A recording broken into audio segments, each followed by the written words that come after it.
Good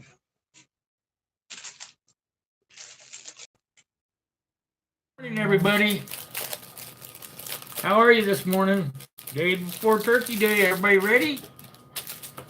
I'm ready. I'm ready to pig out.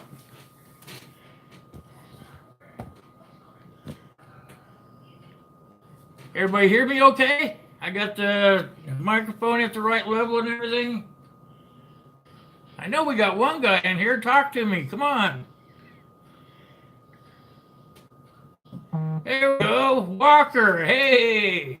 See? That wasn't very hard, was it?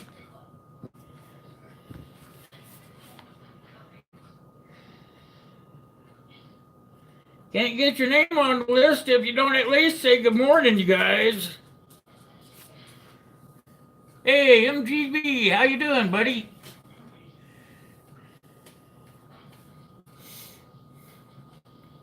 Happy Thanksgiving, everybody. Tomorrow's Turkey Day. Try to get the mic at the right spot. You guys hear me yet?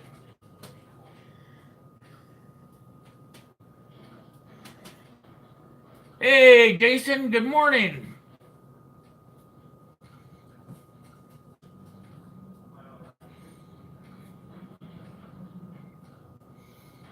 I'll get you guys sit up here in a second. I'm still writing all that stuff. You guys know what to do.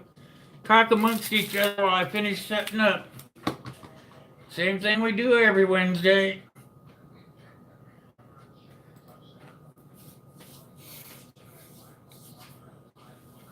Gonna go pick up a smoked turkey? Oh, that sounds good.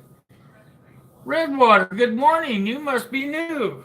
I don't recognize that name. Welcome to the stream, bud. Ma'am, whatever. Is it ma'am or sir?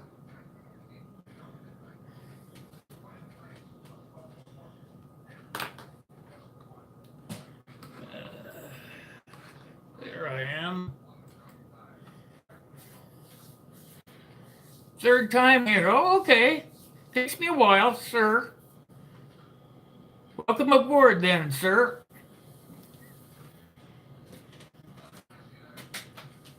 Okay, looks like I found where I want to go. Let's get that chat popped out.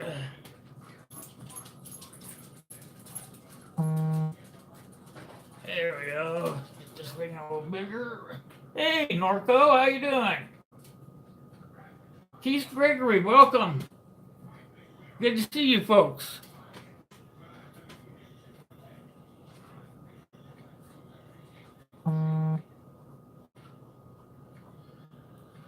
Norco Spooky Paranormal, welcome to the stream.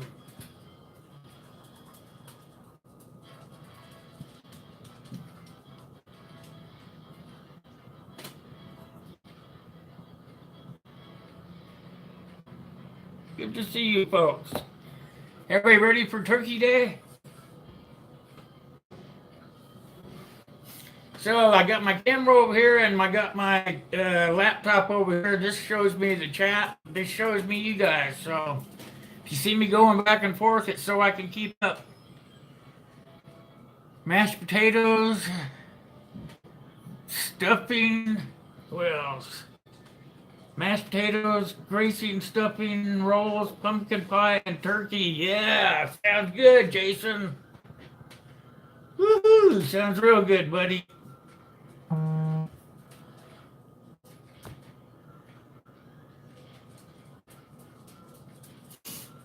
Okay, I think I got us all set up here. Night Shame, how are you doing there, my friend? Good to see you. Mystic Days, welcome. I am good, Night Shame. Thank you for asking. It's early in the morning for you there, right? You're in the UK?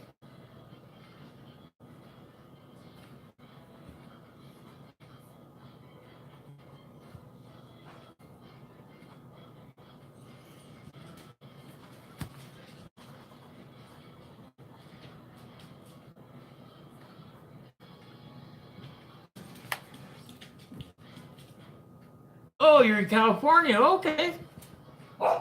California is burning to the ground. Are you in a safe spot, I hope?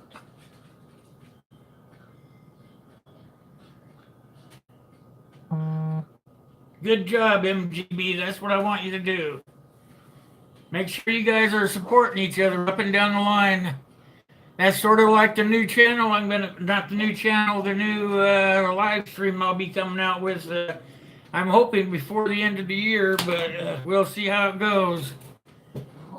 I'm going to start a networking live stream.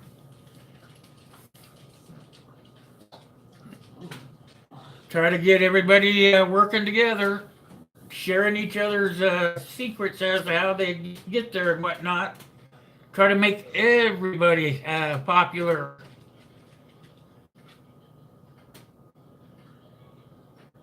Good to see you. Everybody's dropping in here. Good to see you.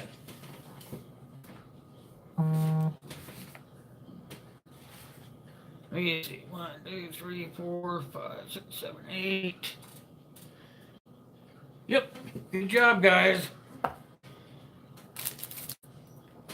I'm going to finally get my popsicle.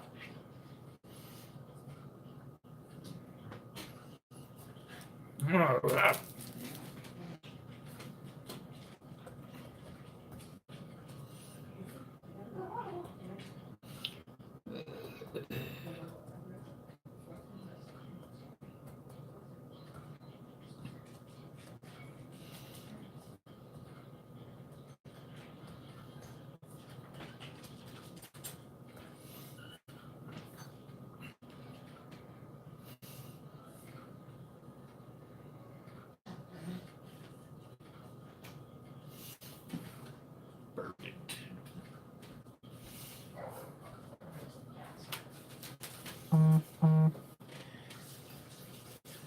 Hey, Katrina, good morning. How are you doing? Good to see you.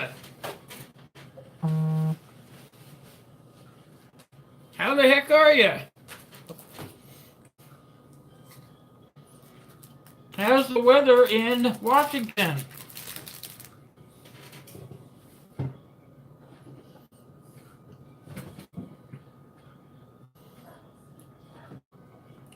Raining there yet?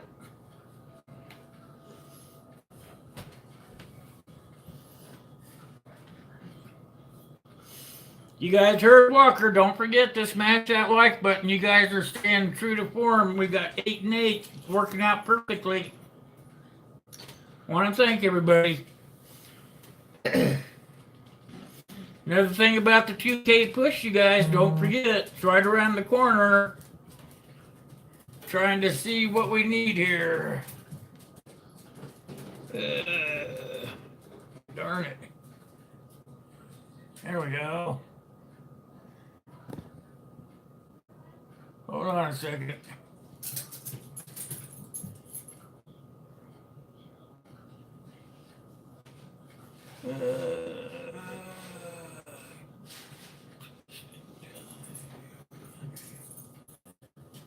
Hold on, guys. I'm trying to get to where I don't check it all every 5 minutes, so I'm gonna check to see where we're at. All right. 1876. We're getting closer to 2K, guys. Make sure you're getting your friends over there so that we can let them in on all the goodies.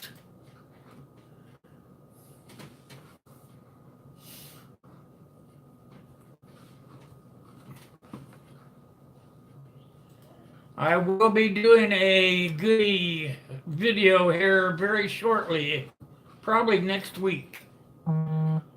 Letting everybody see the goodies again.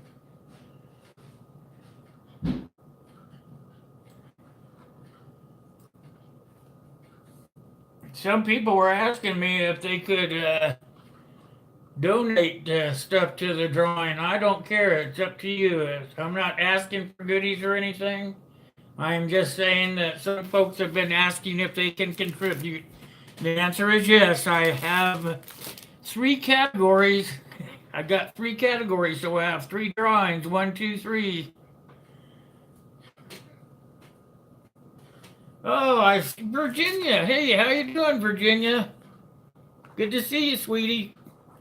Didn't see you while I was looking around to see where we're at for the drawing. Savage Survival. Good morning. Welcome, sir. Thank you for your service.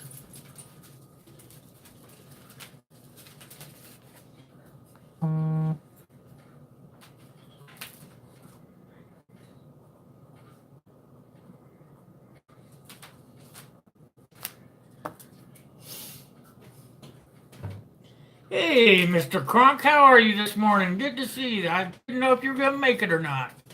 Hey, Ryan, welcome. Day before, everybody ready for tea day?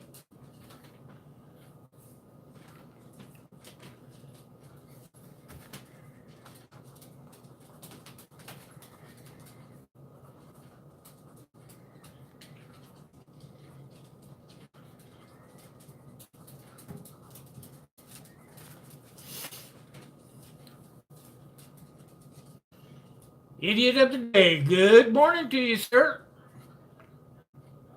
First time, I'm glad you're here. Welcome to the Wednesday morning live stream. Sit around, shoot the crud, and drink coffee and get to know one another. If you don't know everybody here, please feel free to go up and down the aisle here and check everybody out.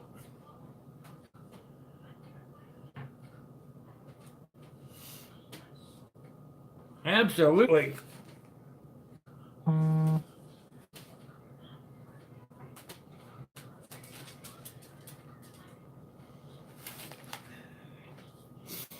All right, we're looking good here this morning. Anybody want to talk about anything?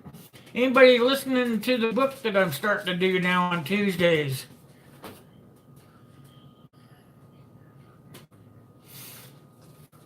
Great. Hey, how you doing? I didn't see you sneak in. Welcome, buddy.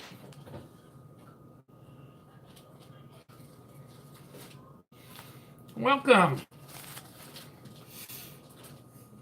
Yeah, how is that new baby? Keeping you up at night yet? Does anybody know how to get rid of sore muscles? Make them sore, even more sore. I used to do it when I was working. Come home with sore muscles, rest overnight, go out and do it again. Oh, I'm glad you got a healthy baby. Good job, Savage.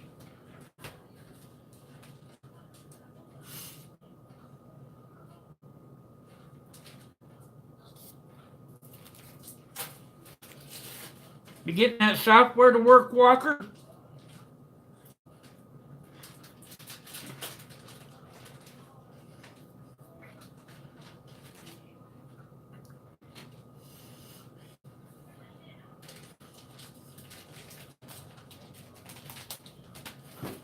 That's a good. That's a good idea there, Savage. I'm not sure he can get that into his 18-weeker though.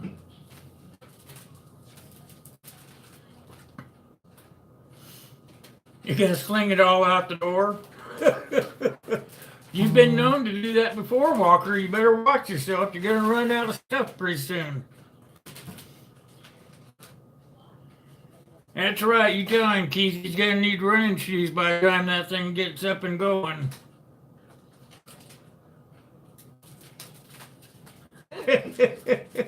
Isn't that right, Ryan? Huh? Got muscles you didn't know you had? Hey, stop that truck long enough, you go down to the massage parlor, get you one of them there massages.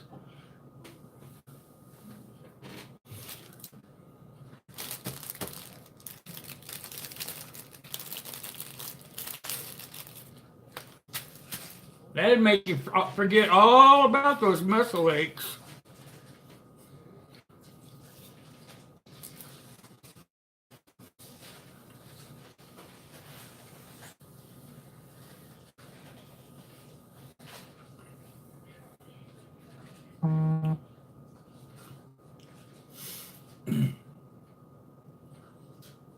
EMT Rail Fan. How are you this morning, sir? It's been a while. How have you been? Good to see you.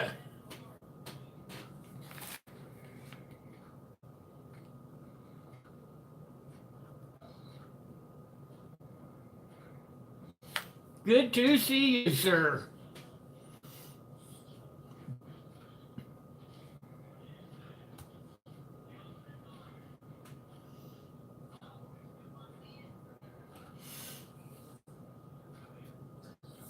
Full to the top. Well, probably overflowing, isn't it, Walker?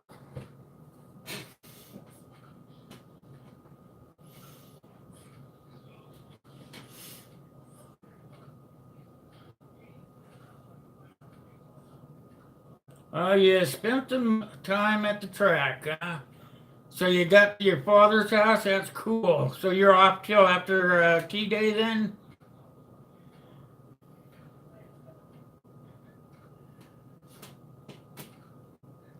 I really appreciate that, Mr. EMT.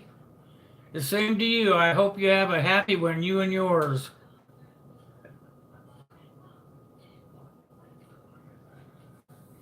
Not only that, you got your name into the kitty for one of the new stickers. I haven't talked to him in a couple of weeks, Keith.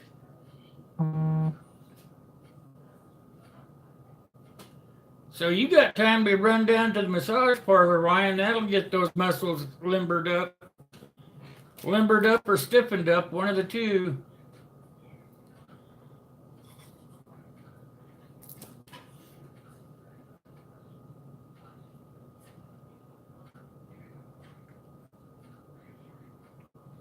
From what I understand, Keith, is Madness, he sent the knives to Hoople's cat.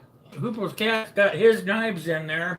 He's gonna pull his knives out of the box and then reseal the box up and send it on to me. I haven't heard from Hoople's yet to find out if that box has made it to him. They're saying that their postal service in Canada is on strike, so to speak. They are not doing very well with their postal service because they are arguing over wages and whatnot. So that's the reason why it's taking so long.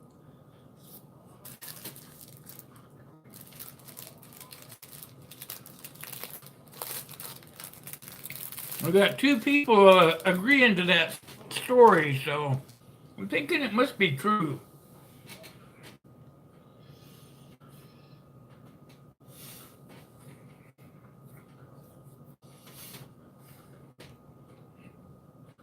You're absolutely right there, Savage Survival. When I was still working, I worked for a company that would make us stretch for 15 minutes before the shift start, 15 minutes after lunch, and then 15 minutes before we got off of work at night. And we had to do that every day. And you know what? It does help. It helps a lot.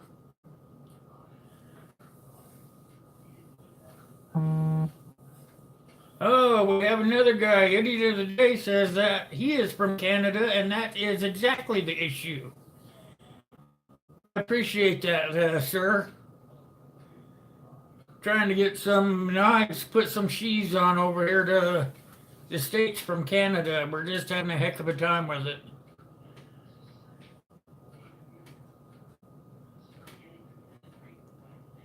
That's right, Savage. You must have to do something like that yourself to your employer.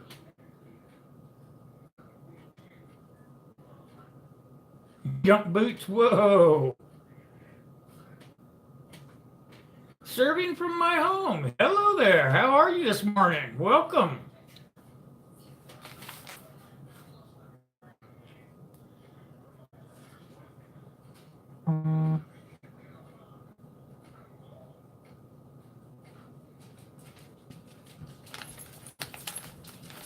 Good to see all you nice folks here this morning. Is everyone ready for Tea Day or Thanksgiving, whichever day you wish to call it?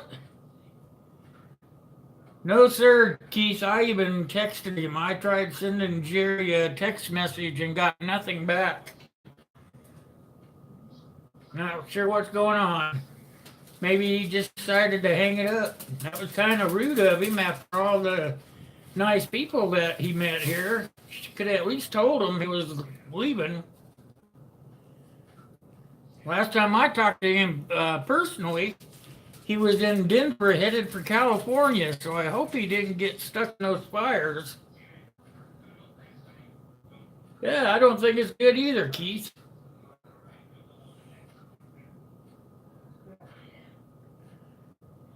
I tried texting him. I would show you the text on my phone, but it's the camera, so can't do that right now. But it's on there. I'm waiting for him to answer me. I did it the day before yesterday, so still no word.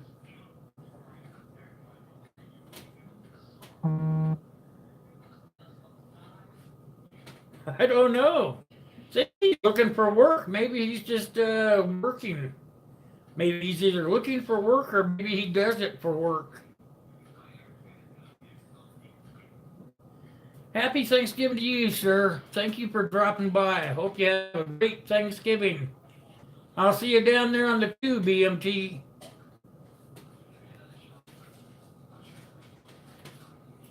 Optimistically cynical. You found the goldfish dead? Oh my goodness. How'd he get out of the bowl? Your first time here? I don't remember seeing your name.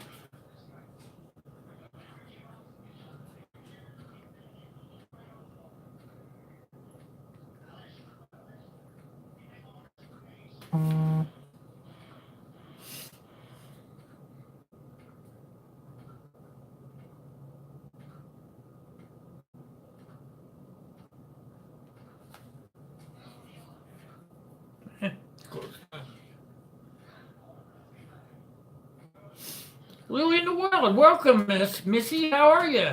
Happy Tea Day.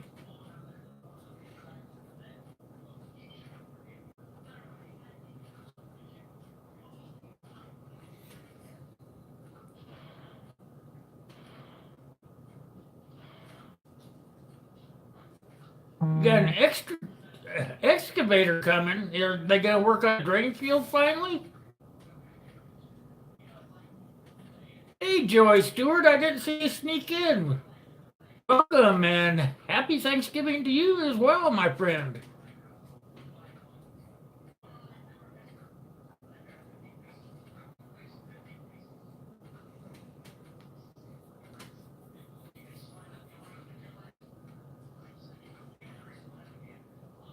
Well, thank you, Lily. That means a lot to me.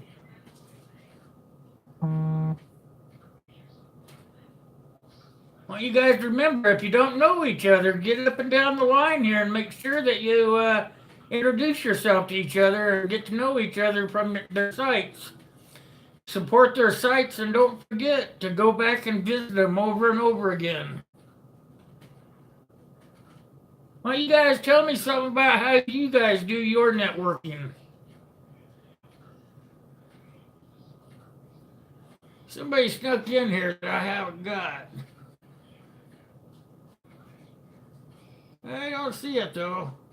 Maybe I'll catch it.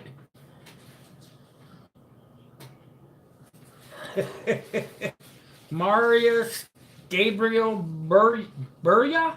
Is that right? Burya? I'd go by MGB too. That's a pretty mouthful right there. Is that right? Burya or Burja? J is in John. Burja.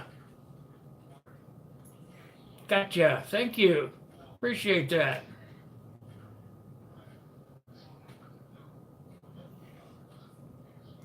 Yes, I am too, as well, Keith.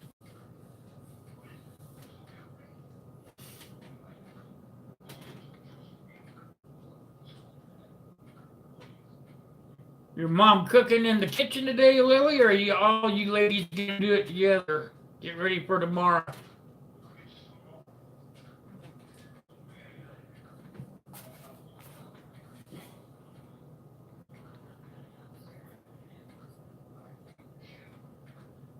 Get that microphone over here.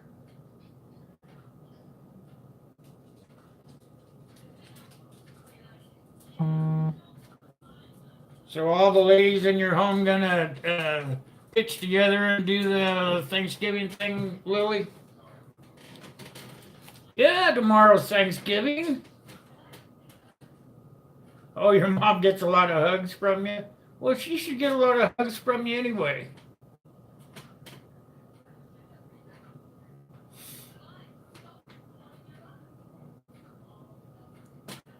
Isn't that right, MGB? Her and her mother both, they have a sense of humor. And that's really hard to find these days, especially here on YouTube where everybody's trying so hard to be somebody.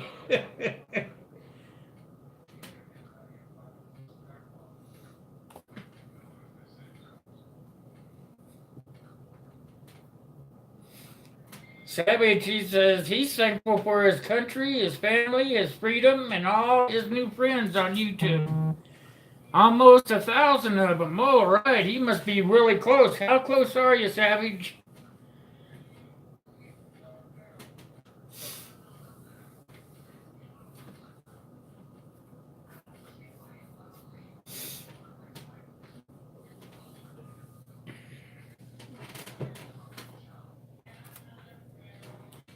Hey, look who wandered in. Hey, how you doing, Wes? Good morning to you, sir.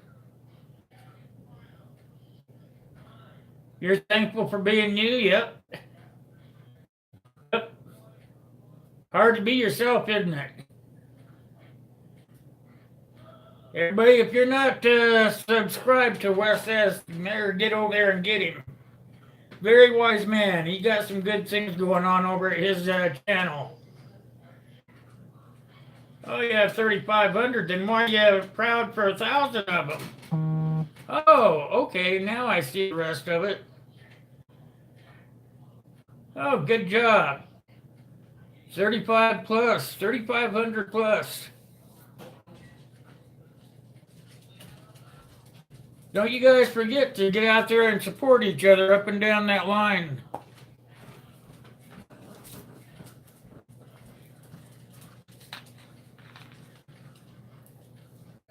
I was watching that one video you did the other day, Wes, of where you were hunting. I had to laugh that one. That was a pretty funny one.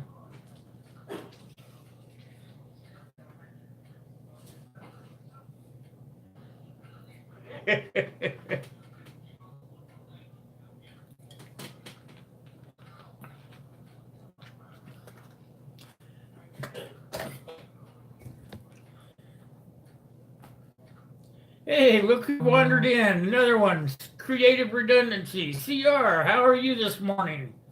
Happy Thanksgiving to you, sir.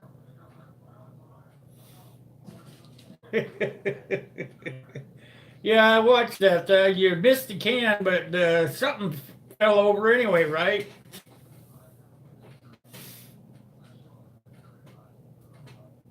You got close. I noticed that you flinched, nicked the edge of the can, so you got close. When you get close, that's something, right?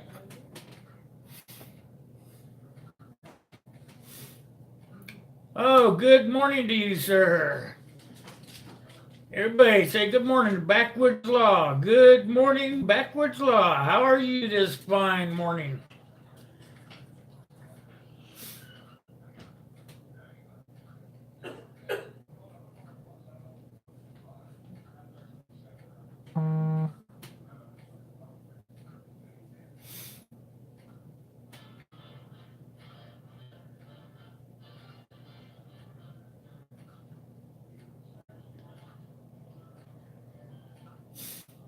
Everybody ready for the big day tomorrow?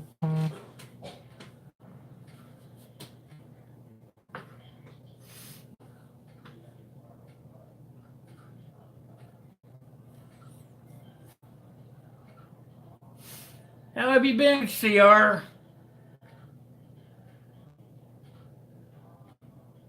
Good. I'm glad you're good. How's your family? Okay? I'm talking to Backwoods there. Insight Freedom. Good morning, Scott. How are you today? The cooking in your house has started already, yeah. Everything's thawing out and getting ready here, too. You're going to have bologna sandwiches? All right. You're going to have a traditional Thanksgiving then. I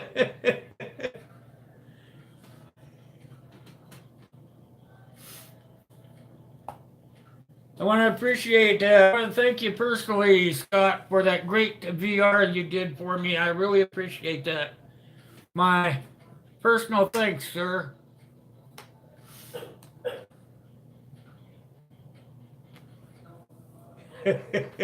Yeah, I got to sample some apple pie, homemade apple pie the other day. I was asking for it the next day. They told me not to touch it because I would get my fingers cut off.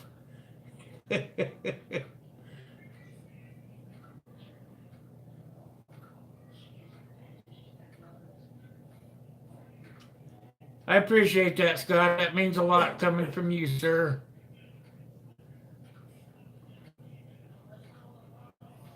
Everybody got pretty cold weather around there, or are they about into winter full time now?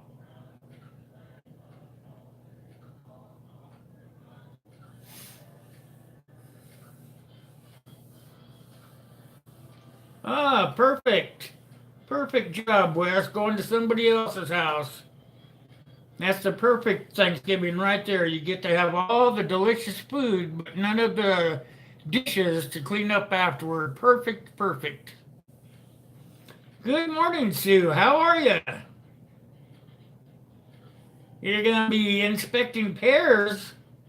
Tis the season. I had some good pears yesterday. They're starting to come down here and they are good, nice and juicy. How are you this morning, Miss Sue? Are you and yours going to be doing anything special for Thanksgiving this year? HDP, good morning, sir. Welcome and happy Thanksgiving.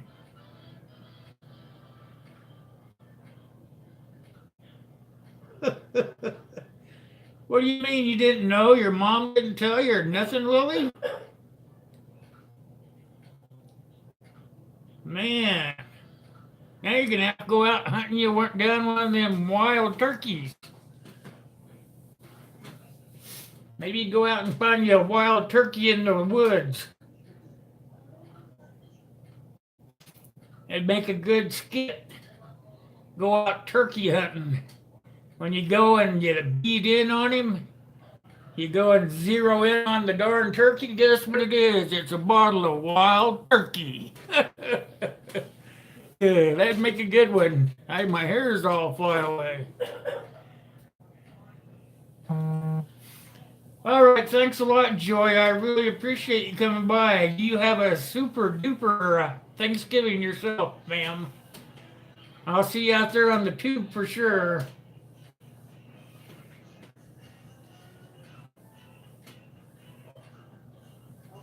At least you got someplace to go and do something, Sue. Don't a lot of those folks that work there at the processing plant, don't they get laid off for the winter?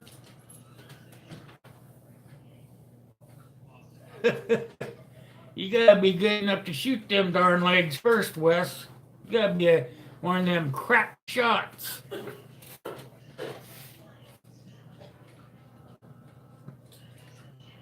Are you a crack shot?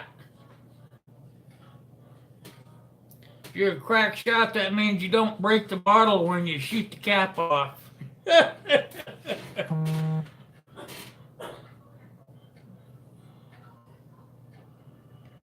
Oh, you'd be riding with the crew. Oh.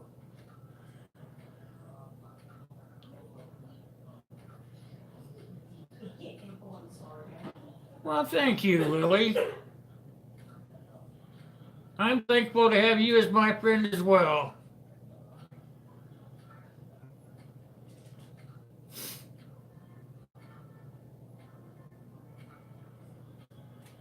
So, Sue, did you? I don't know if you heard me or not.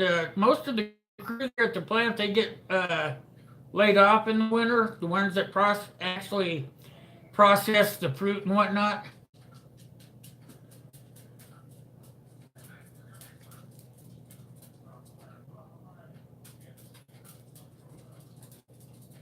You can't stand the smell of a fresh dead turkey? I usually just throw them in a big pot of boiling water as soon as they're dead. So we used to do it when I used to go hunting for them critters.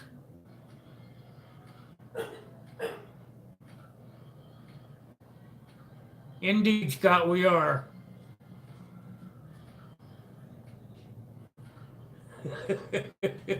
That's right, Walker. After you take the top off and throw it away, it is all downhill from there because it's got to be all gone to throw away the bottle. I can see another person that's been there.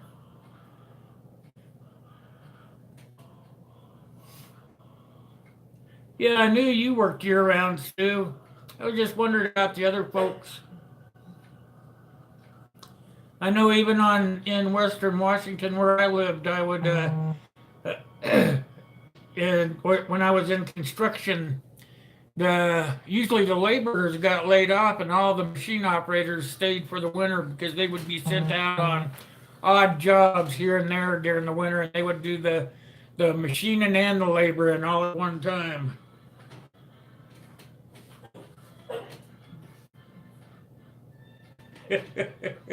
How many thankfuls? How many thankfuls can you say in one sentence?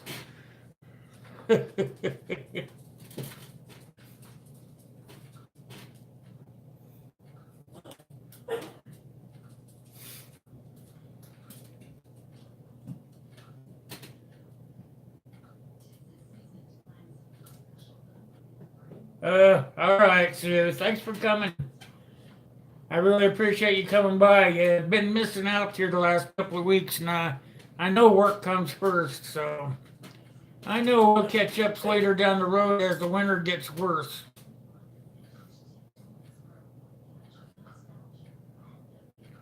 Bye bye, Steve. Have a good Thanksgiving.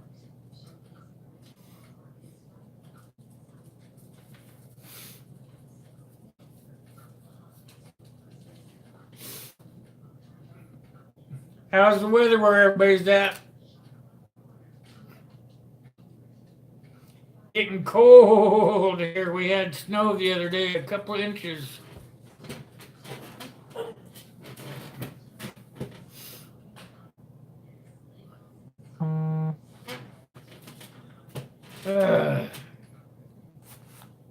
And check my list here, guys. While I'm doing that, I'd like you guys to make sure that you're supporting everybody that's in the room this morning. I see I missed one already. Clever Coin, welcome. Welcome to the Wednesday morning stream and happy Thanksgiving.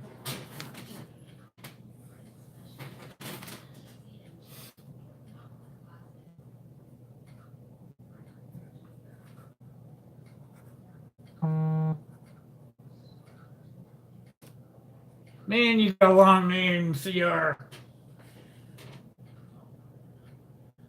Thanks a lot, Ryan.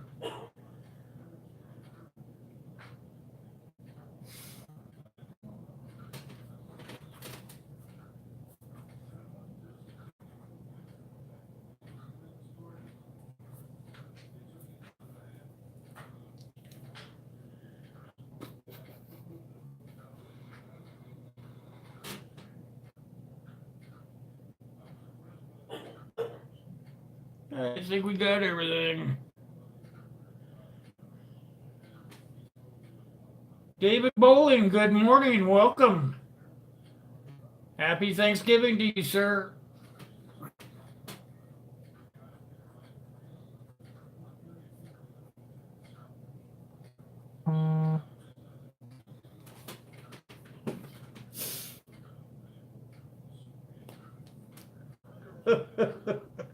Yeah, you can't. The West don't let people out do him too much, Lily.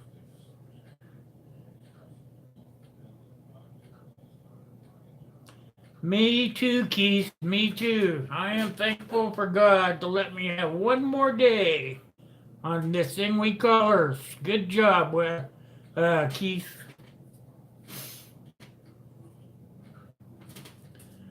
Yeah, enough is enough. There you go. Thanks, Wes. Now that you got her above, over and beyond, let's leave it at that, okay?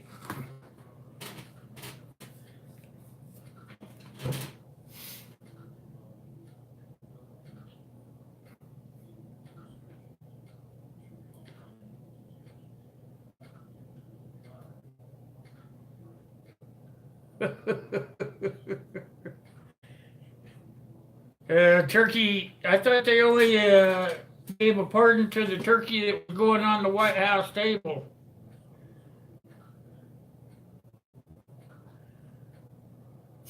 Isn't that the way it's supposed to go?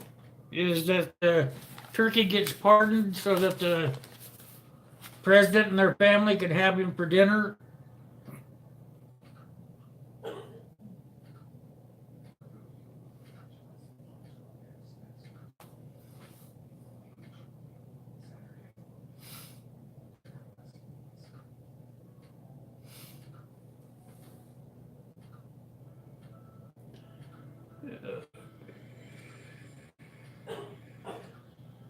Thought I missed somebody, but I didn't, I see.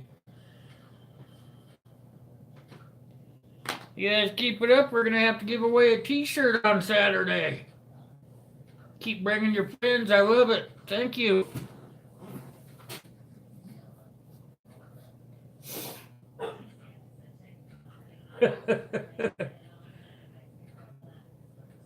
Well, maybe they were just pardoning him before he did anything.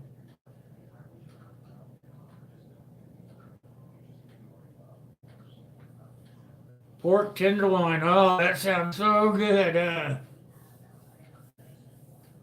Golden Corral.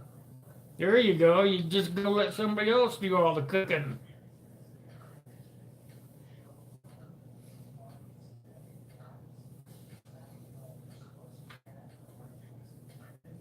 How you gonna explain them all away there for you, Keith?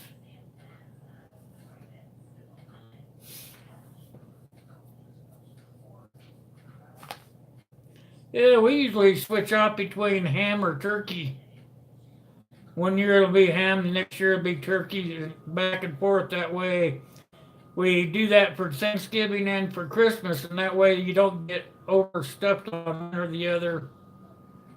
If you can kind of understand that. Everybody has their own tradition, though, if you actually think about it.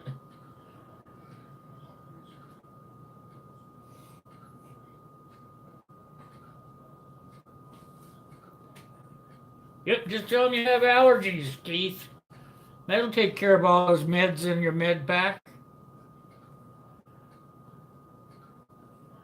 One of my favorite foods for on Thanksgiving, I would have to say my favorite is some white meat with cranberry sauce, stuffing, green beans, and pumpkin pie. That'd be mine. What's everybody else's?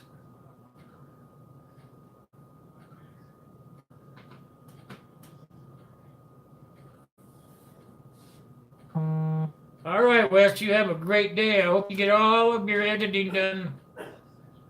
Thanks for stopping by, buddy. I appreciate it. Happy tea day to you, my friend. Hey, from Zero to Homestead is here. How are you doing?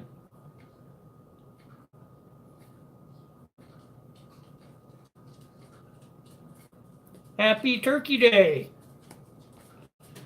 Glad to see you drop by. Appreciate that.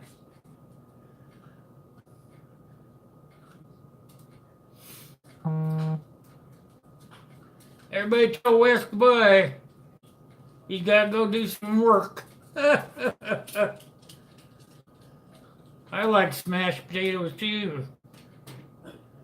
I like cranberries too, and not just any cranberries. They gotta be the kind in the can where you can slice into them. Oh no, baby's calling for you? I remember those days. You have a great day. If you have time, come on back by. We'll be here till about 11:30, Savage. You get that baby all settled down, you get her down, you can watch the stream right on your TV if you've got that kind of TV. If not, have a fun time with that kid. They grow up really fast. They'll be grown before you know it. You have a great day, Savage. Thanks for coming.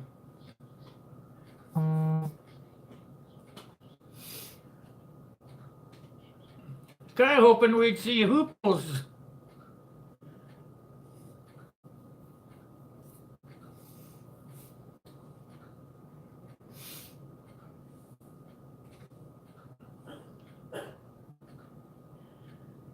Seen a lot of the older folks here. I just was hoping he'd come by and say Happy Thanksgiving. He might still.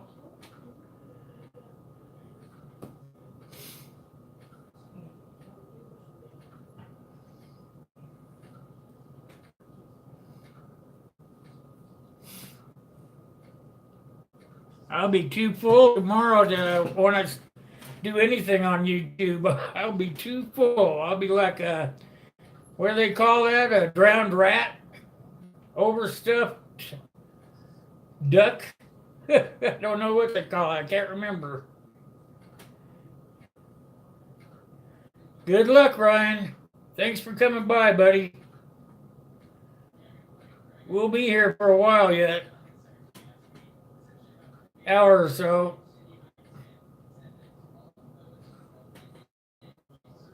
I'll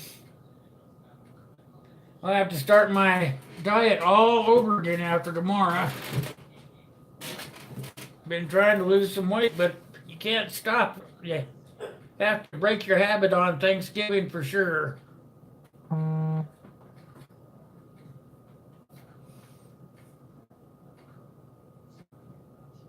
I know I'm no spring turkey.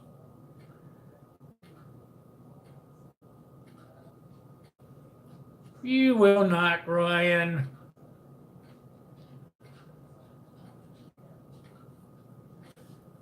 Just blend in. That's the secret. Blend in.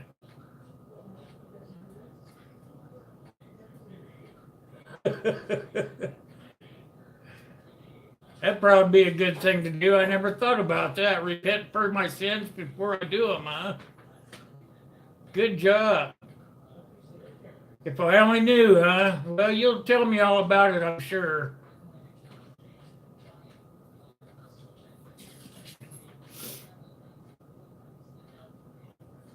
Pack a gun? He packed several guns. He got a gun safe plumb full of guns, Keith.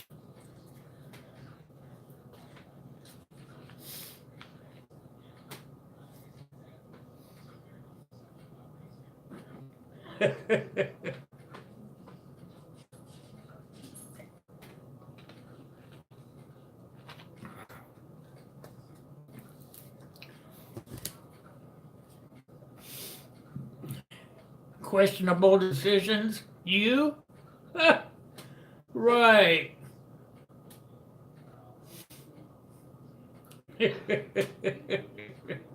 Well, I'm sure glad you get to spend the holiday with your family, Ryan. That's pretty important stuff. The older we get, the more important it is. A lot of people don't understand that.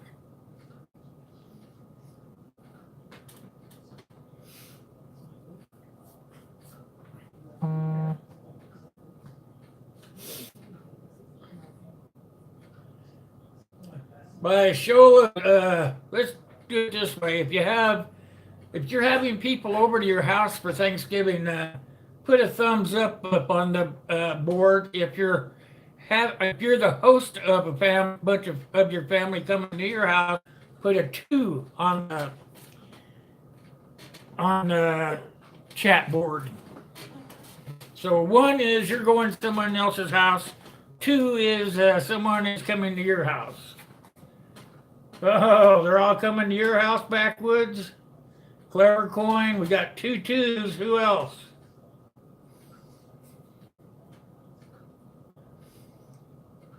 Oh man, I like the ones better than the twos, but the twos are outweighing the ones.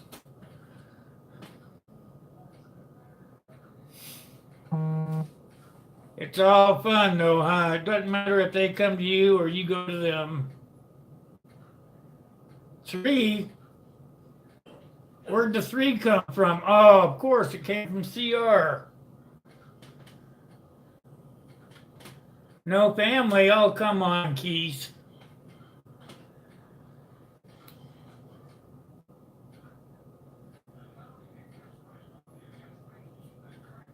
Yeah, that's too bad. There's usually a couple out there that have in. I know there's tons of them out Washington way. I've done that before myself. Is if I know they're a veteran and they're on the side of the road uh, around the holidays, I usually just will end up getting a card for them or something so they can go somewhere to eat. You give them cash, they drink it or drug it away. But if you give them something where they actually have to go there, they'll do that, most of them. You're going to have family in this year, Katrina? Good job. You think you can handle all those people?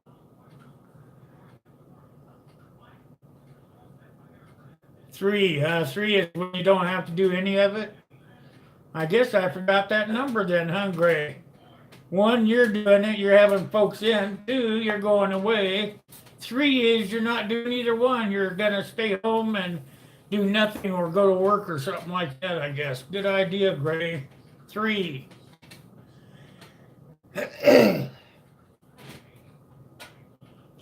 So it looks like I have a couple of threes where nobody's going to celebrate at all.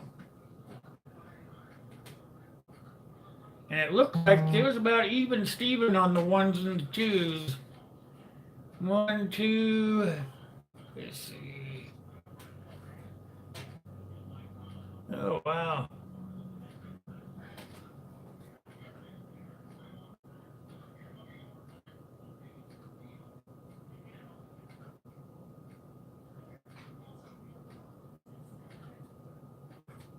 Looks like Backwoods Log deserves a badge. He takes care of the veterans when they're out and about on the holidays. 3 years ago. That's terrific. That's just terrific, man. If I was over there, I'd actually give you a handshake and a pat on the back. Good job. Need a little more people to do things like that. When I was in the Eagles, we used to do something similar to that. We would just open the doors and just have nothing but veterans come in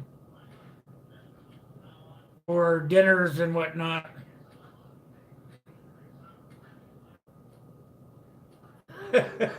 Oh, I meant two. Oh, okay. But you have to cook and bring stuff. So it's something like a potluck for your family. Is that what you're saying?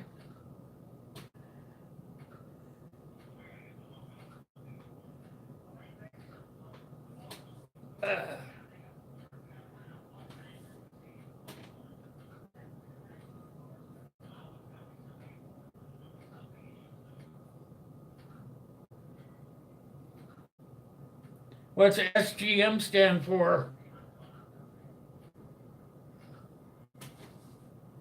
Master Sergeant?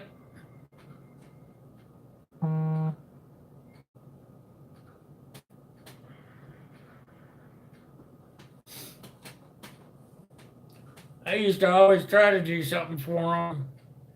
I haven't done too much since I've lived in Nebraska because I just haven't really gotten to know anybody out here. Everybody out here pretty much sticks to themselves. Sergeant Major, okay, that's close.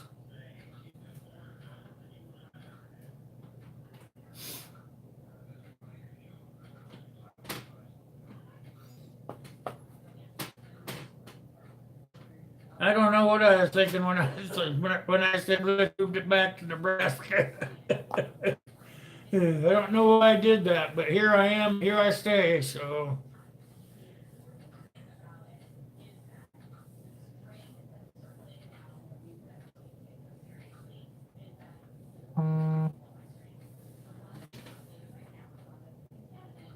Yeah, it's just the way it is, huh, backwoods. Sometimes we make some pretty shitty decisions.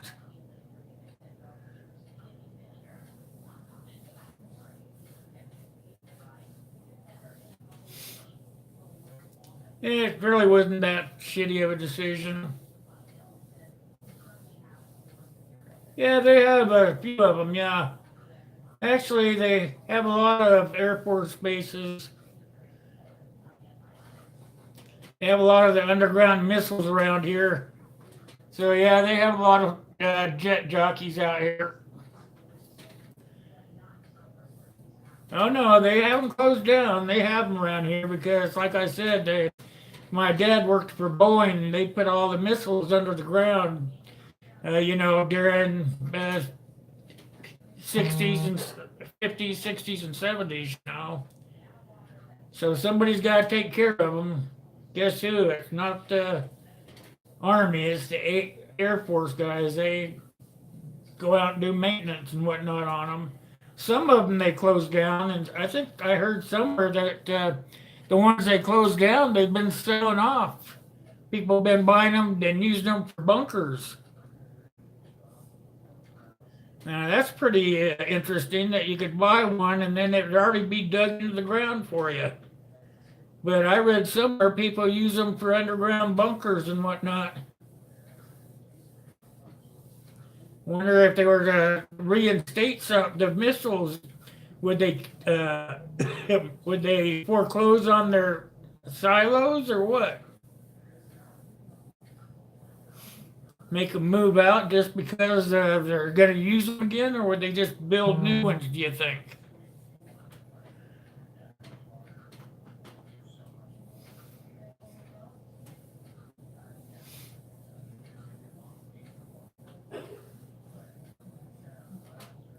Well, that's kind of cool. It's a family thing then, huh?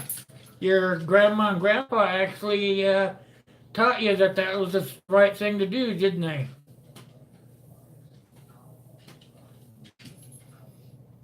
That's pretty awesome of them to do things like that. And then they just pass that on to the kids. That's really cool.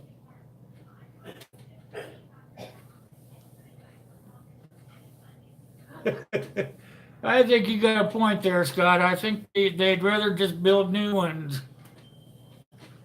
But I don't know. I read some articles. They have people have been buying them and making them into underground homes or bunkers. Some people make bunkers out of them.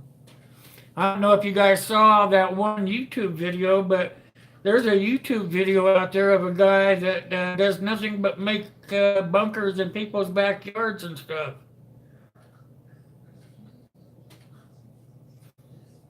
Oh, that's cool, backwoods. That's really cool.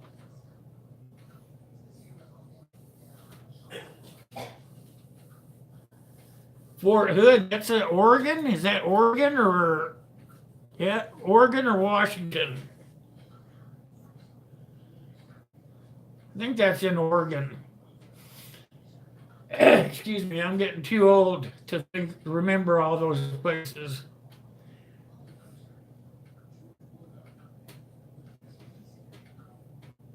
Yeah, the guy said it's not as easy as it looks. He said that in order to make them work, there's a lot of things that you have to do to them. People think that they can just put a pipe in the ground and backfill around it, but he said it's not that kind of. The pipe would collapse on itself. He said, but he showed some of the ones that he built, and he guarantees them for 50 years. So kind of interesting how they go about making one. Make them out of big pieces of corrugated pipe. I think he said they're 6 feet around, so you could stand up in them. Kind of looked interesting. I think you could probably look it up in online, but I'm pretty sure that 6-foot corrugated pipe, and they make it like that so they can put in wood floors, make the floors level, and the ceilings level, and the sides level. So it's just pipe, and they use wood to reinforce it to keep it up. It's really interesting to watch. It's like a 2-hour video, so.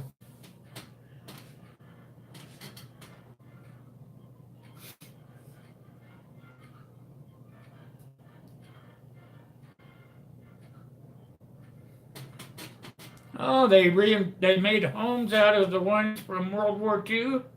Well, that's kind of cool. Let me move my microphone here, guys, so I can read everything here. It's still all new to me, so get it turned the other way. There we go. That should work better. That way I can read what you guys are saying.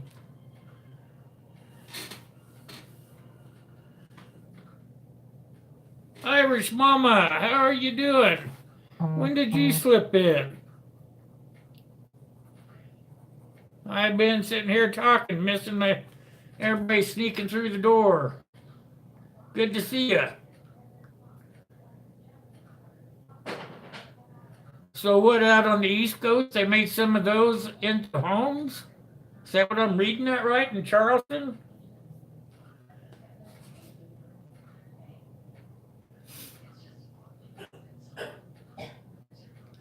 Well, they were saying something about that backwoods, actually. They were saying that they build the insides with wood, and around the outside they make, don't want to say it wrong, but trying to remember as best I can is, around the outside they don't make it all concrete. They make like little voids. So the concrete can't just cave in. They make like little voids. You'd have to watch it. I mean, it seemed reasonable to me, and he said he can make a bunker for you for about 15 grand. So I didn't think 15,000 was that bad a deal. But I suppose you would have to own the land and all that stuff too.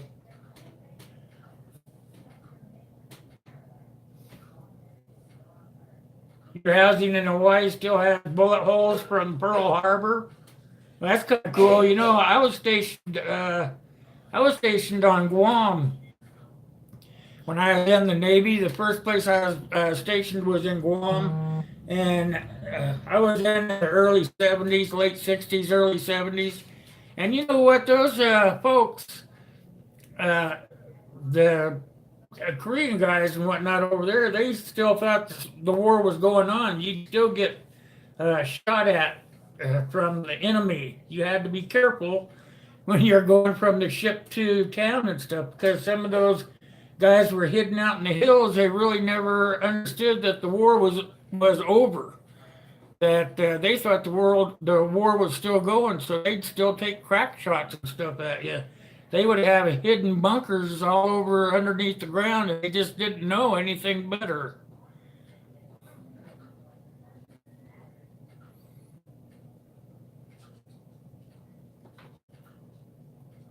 I'm missing a bunch here. I'm talking too much.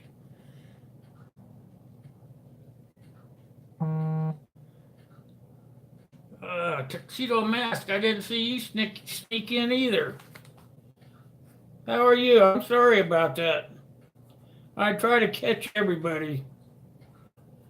I try to write everybody's name down in case you guys don't know. If you see me writing names down, it's because on Saturday we have a drawing, and I draw someone's name off the piece of paper with everybody's name on it. Somebody gets drawn on Saturday and wins usually a sticker, one of my stickers, or a T-shirt, or a coffee mug, or something decent like that, depending, on the first Saturday of every month. I've started having a customer appreciation drawing too, so we have 2 drawings on Saturday, on the first Saturday of the month, second Saturday of the month, pardon me, and One will be for the sticker that I always win. The second one is for uh, a appreciation to one of my subscribers, and I just pull their name out too at the same time. So they usually win a T-shirt or a coffee mug or something like that. So that's just for you new guys to kind of know what's going on with me writing down the names and everything. Let's get back to the bunkers. That's a whole lot more fun to talk about. Actually, the guy was saying that he could build one for 15,000, and he's built them as far up as 150 to 200,000. He said it just depends. Basically, he says it depends on where you have it built. He said a lot of people just have it added on to their homes. They buy a home, then they have the thing built on later. Yeah, I do want a bunker. How'd you know? I'm getting way behind here on the screen, you guys. I'm trying to tell you everything I know so you can go look it up if you're interested.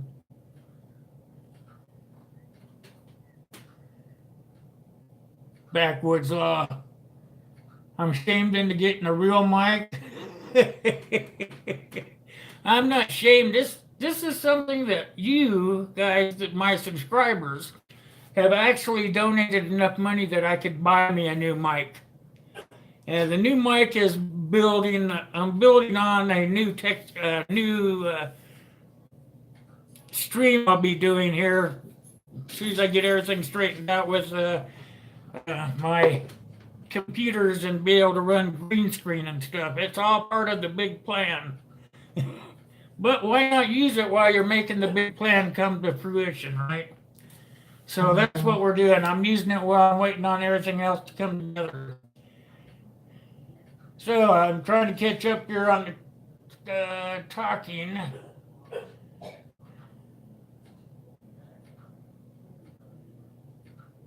You can show that, I don't care.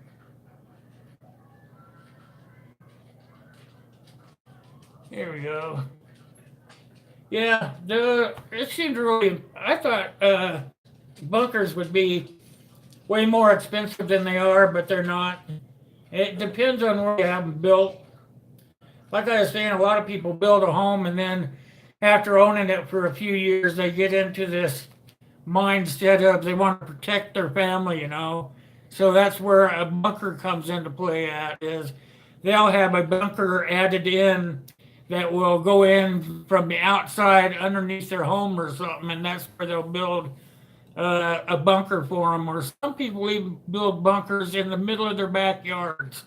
They'll dig a big hole and they'll bury they'll build something in the hole and then they'll reinforce it, bury it, rebury it. So, yeah, it's all pretty interesting on how they do all that. A pirate radio station. I like it. I like that one. We can call it Captain Will. Captain Will. Oh yeah.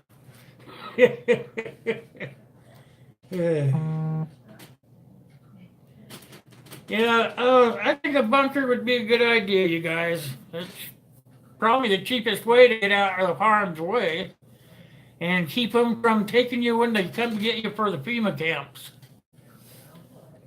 You know, if grid falls down and everything, they start herding everybody together for the FEMA camps. That might be a way of getting out of going. You could hide down there for a long time.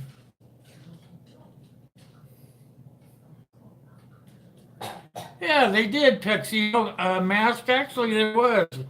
My grandparents had a storm shelter built right on their property. And for a long time, they used it for nothing but canning. They would do a lot of canning and stuff from their garden, and all their canning goods would go down in the storm shelter. They called it.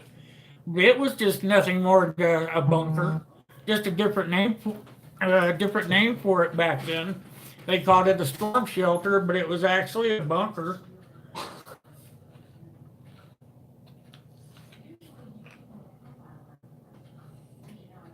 Yeah, that's right. I'm here from the government. I'd be watching that too.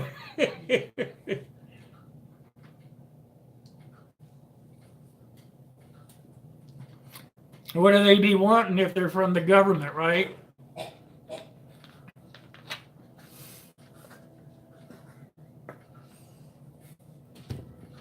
It could be a real problem right there. I'm from the government. What do you want?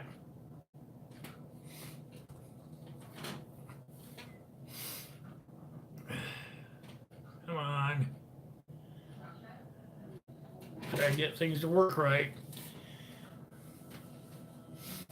So maybe that'd be something for you guys to think about when you get older. If you're young folks now, maybe when you're older and you have your own place, maybe think about putting you in a storm shelter or emergency shelter or whatever they call it by then. They might not call it a bunker or an emergency shelter by then. They might have a totally new name for it by then.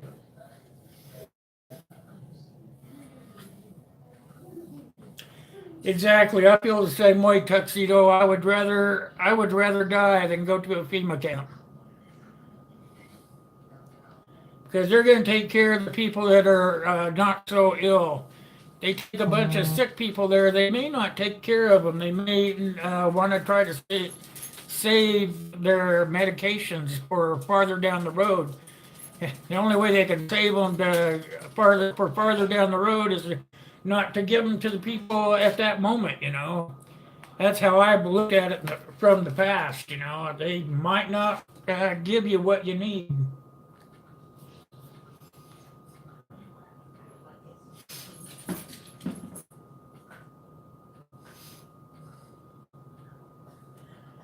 I see Walker still hanging out in the background. He must be back in the corner of the room playing jacks with himself because he pops up every once in a while.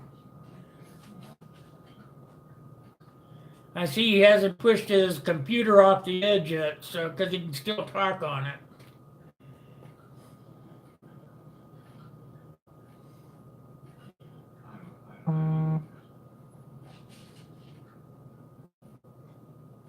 That's right. I think even if you don't need it now, and may not even need it in the future, or hope not to have it in the future. Even if you have it, it's better to have it than not to have it. It's like people when they buy homes and stuff like that, and they need to say a tiller for the garden or sprayers for the pesticides and stuff. And that's the most of the time. That's the reasoning behind the guy buying that stuff is the wife don't want him to buy it. But at the same time, she wants her house to be the best house on the block. So they go ahead, they buy it. And sometimes they may need it, sometimes they may not need it. But it's better to have it and not need it than to not have it and need it. That's same thing with a bunker or a shelter, whatever you want to call it. It's better to have it and not use it than to not have it and then not have a place to use.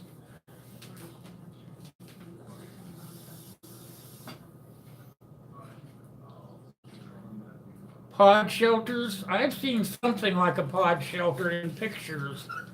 I haven't seen the pictures of them actually, and I haven't even seen where they use them. But I have seen pictures of them. They're made out of styrofoam or something like that, I believe.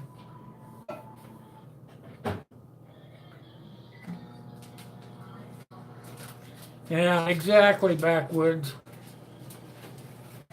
It's better.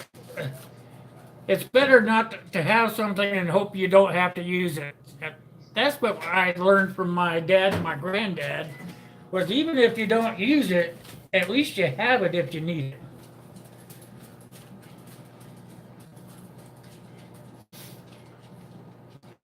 So what you could always have an underground play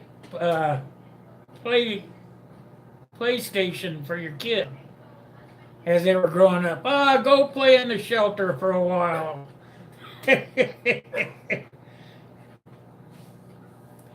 That's what my grandparents used to tell me. I would always have to go spend a couple of weeks with them in the summertime, and they had that storm shelter, and you the the doorway for it stuck up in the middle of the backyard. You couldn't even tell it was there.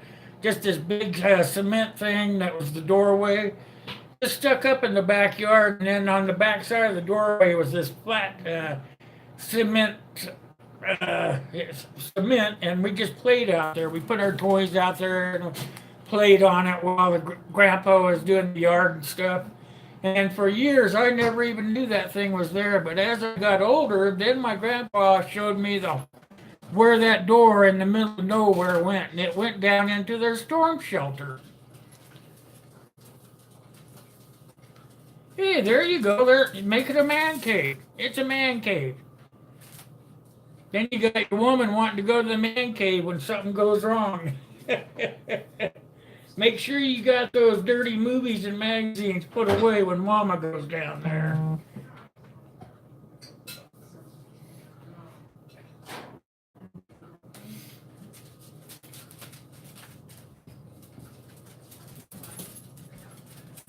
It's always better to have something than you need and not use it than to need it and not have it.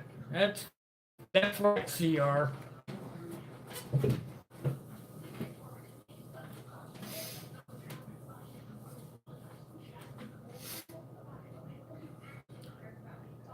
That was quite the cool place, though. Actually, my grandparents had that darn underground thing, and when I was older,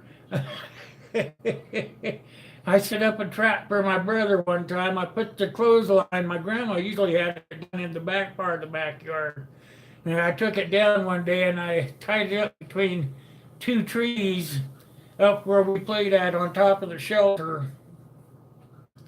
And I was talking to my brother, and I said, "Yeah, I can run down that hill faster than you can." Well, I knew where the clothesline wire was. It went across the bottom of the hill.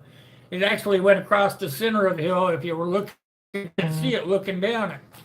So when I started running down the hill, I knew where the string was at. So I fell down and rolled underneath of it. Well, my brother, he didn't know it was there, so he just hauled butt down the hill. And guess what? He got clotheslined on that darn cord. I laughed my butt off. I thought it was so funny. And to make a long story short, it wasn't so funny because Grandma took the broom to me. And I thought I was going to die. I didn't know an old person could run that fast with a broom in their hands. But man, she was pretty fast.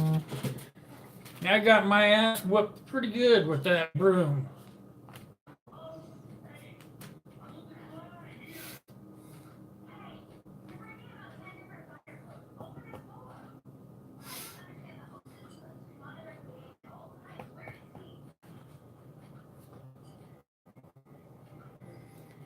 Yes, sir. Grams knew how to move when she needed to.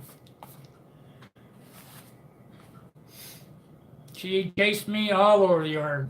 My grandpa, he used to make me go cut my own switch. He would have to whip me for doing something wrong, like, let's see, one thing that I did was I broke the taillights out of his car with a hammer one time. He made me go cut my own switch off the tree to get a spanking with.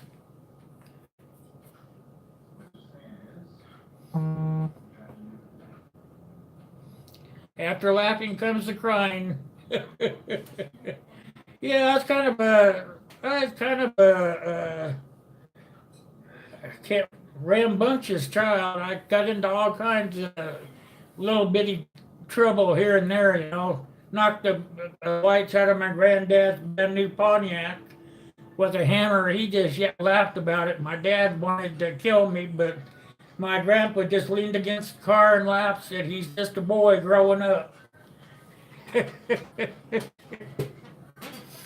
had a pretty cool grandpa.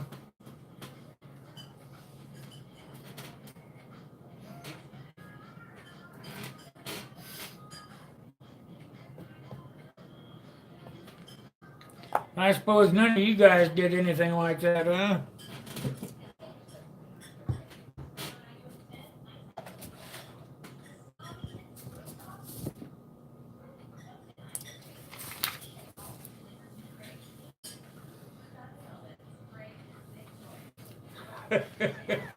You're probably right there, backwoods.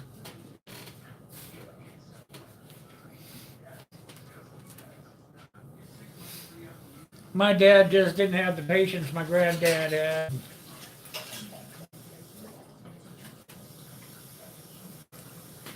You're rambunctious because you hang out with that kind of crowd. Well, sometimes we all do. You know that, MGB? Sometimes we all get in the wrong crowd. Sometimes we get out, sometimes we don't.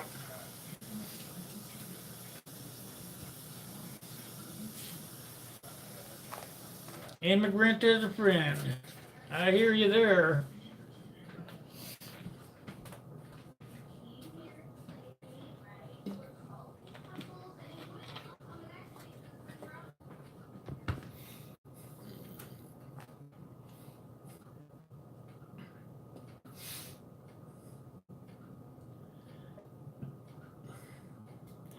Show of hands, how many folks had a tainted background in their childhood? I did. Got into a lot of stuff. You're an outcast now? Yeah, I kind of feel like I am too, MGB.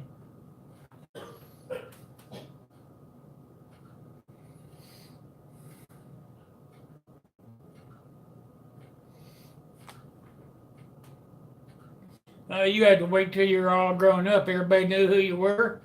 Well, you know what? They knew who I was too, backwoods. It didn't seem to matter to me. I just did it anyway. I can't believe my kid didn't do half the stuff I did. I probably would have killed him. You never know.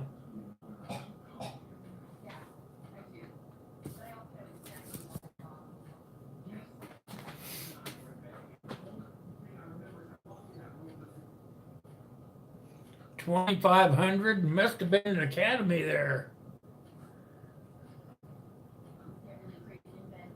That's a lot of deputies. There must be an academy. You're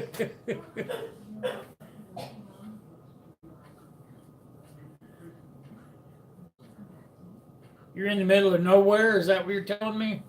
That you live in the middle of nowhere? Well, you must live somewhere because 2,500 cops is a lot of cops.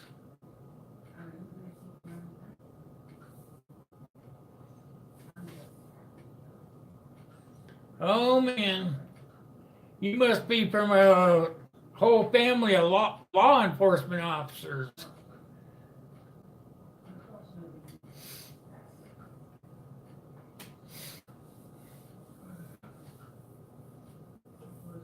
San Diego, I spent some time in San Diego when I was in the military.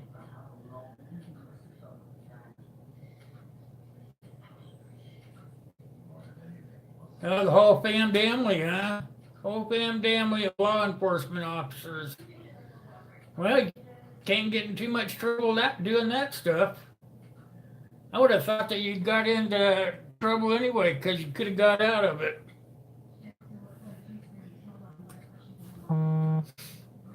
That's what I would think. I'd be thinking I had a get out of jail free card.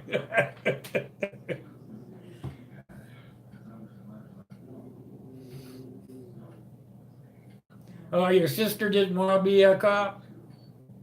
I would have thought I'd just go ahead and do it anyway.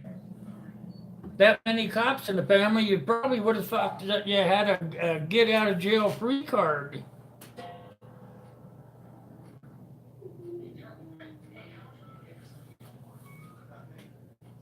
The one sister that didn't do it's a school teacher. Well, it's a good profession. Still teaching.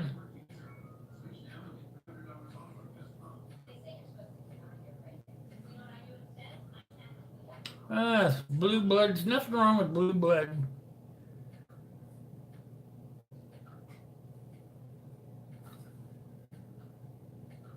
Back in the 70s, oh yeah. I remember the 70s.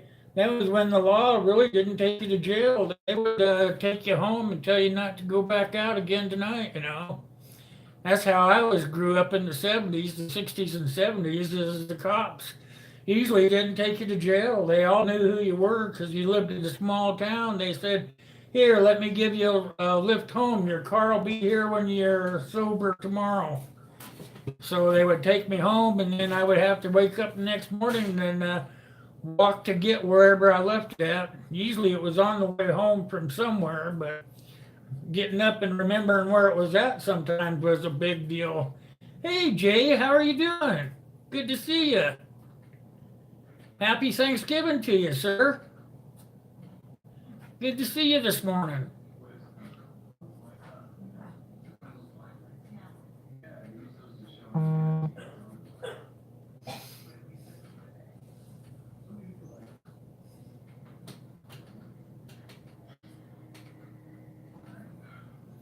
All right, CR. Hopefully we'll see you when you get back, bud.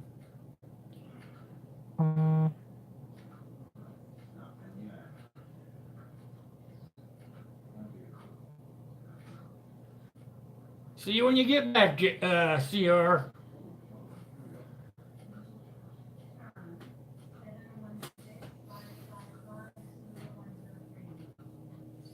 That's right, passing the buck. That's how it is today, backwoods.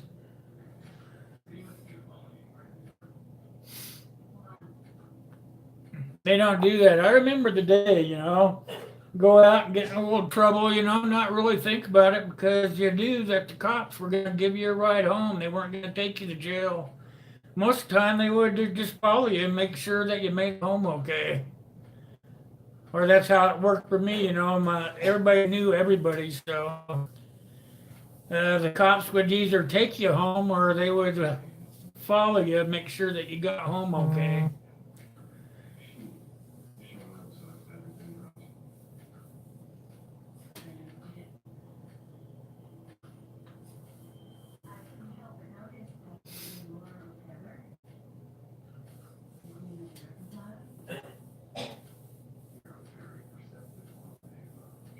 All right, MGB, I'll see you later. Thanks for coming by. Happy Thanksgiving to you, sir.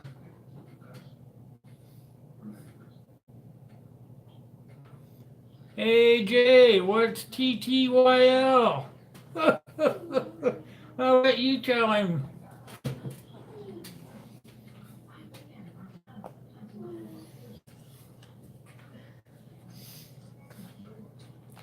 He spoke up, yeah.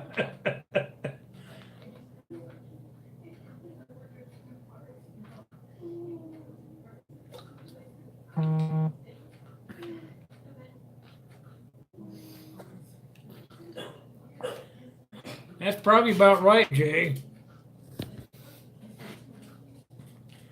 By the time I got home, they'd probably already called my parents and told me I was on my way.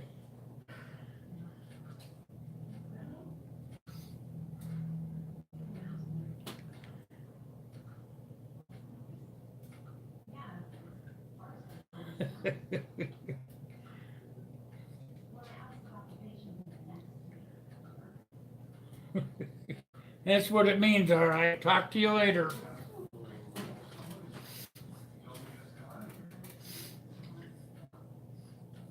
That's how you learn, Keith. You ask questions, right?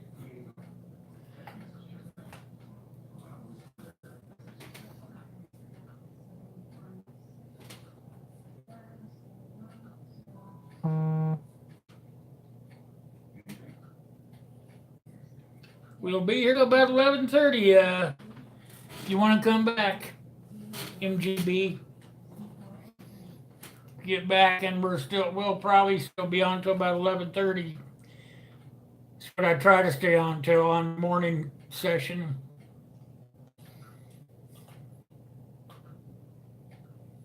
Grandma used a switch. Yeah, she knew what to use.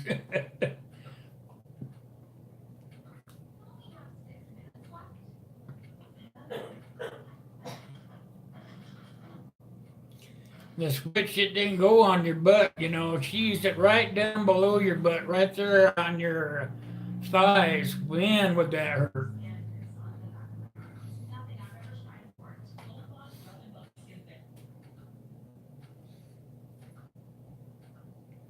Yeah, razor strap wasn't so bad. You could kind of brace for that hit, you know.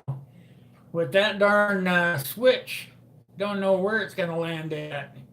Butt, your thighs, down on your calves.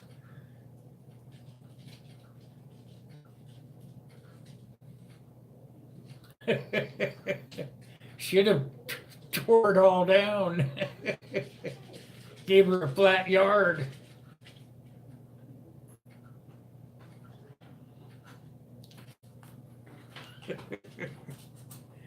Yeah. Cut all those switches off or tear them down. Only hurts for a little while. Well, you have it then. You just have it then.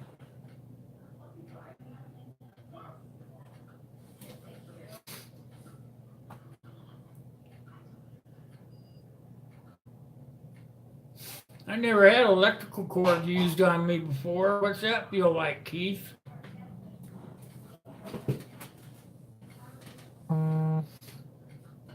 Yeah, what is a little while?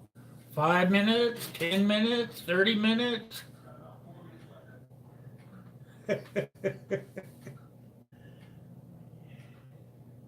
It was done with love. Yeah, it was a hateful love, though. It was a hateful love.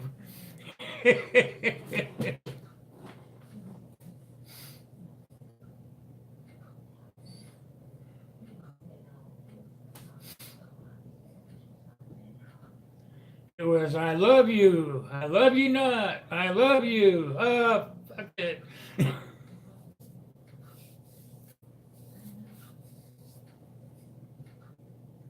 I didn't say that word, Keith. Don't get mad.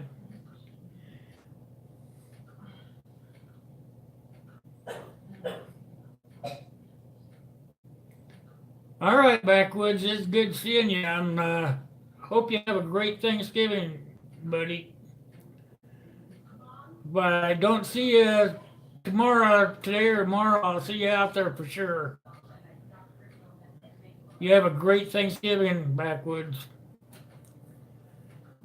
Hey, Chris, how you doing? One pops out, another one pops in. How are you doing, my brother?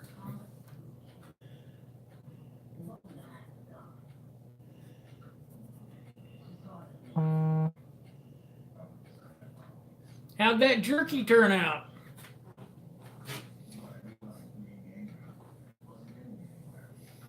Yeah, hold still. This is for your own good. I remember those words.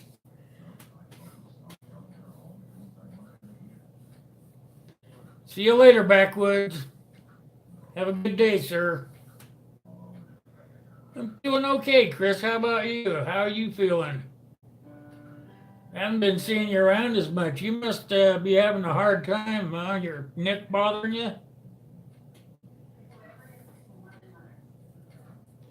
Still working on your thing. I can show you part of it. Here's part of it. This here's for your whetstone. Haven't got it figured out how to get it out of there yet, but I will. Here it is.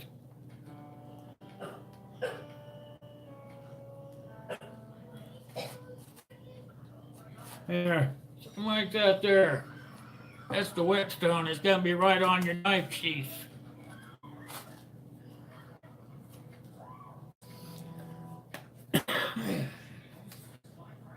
You leaving too there, Tuxedo?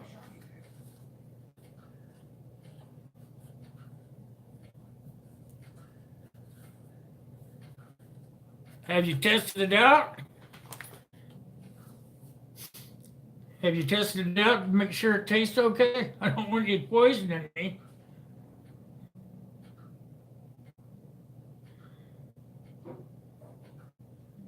Yeah, thanks, Chris.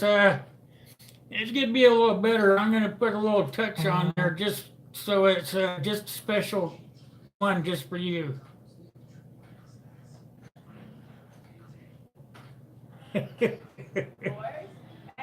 You didn't put any in there that's got anything on it like poison, did you? Commander Vlogs, how are you this morning, sir? Good to see you.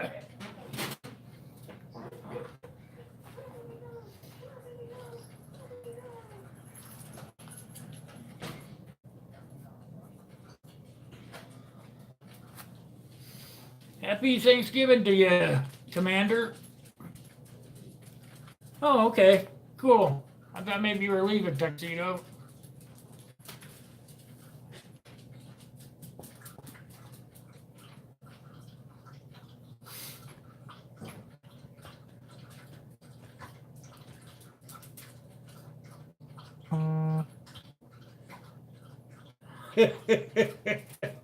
Your neighbor must be giving you hell, huh?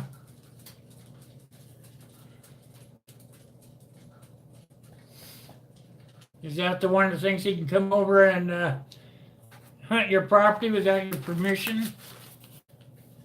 Bark-and-Yino?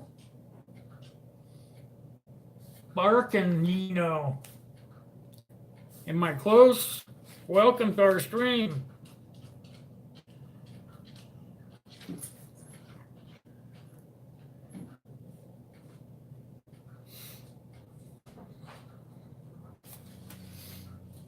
Happy Thanksgiving to everybody that's new coming in.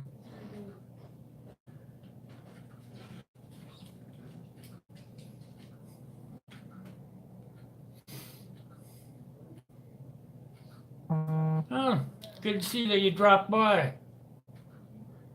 I'm from the USA, sir. How about yourself? You want to do let's do a roll call, see where everybody's from. You start off, Birkin.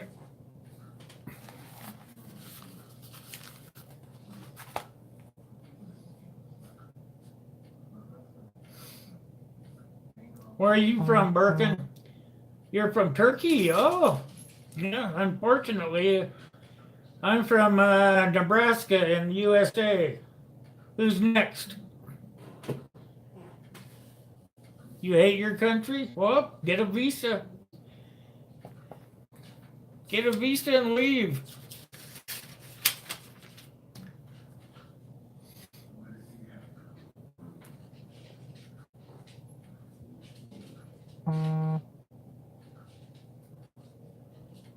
Tuxedo, Southern California. He's a surfer.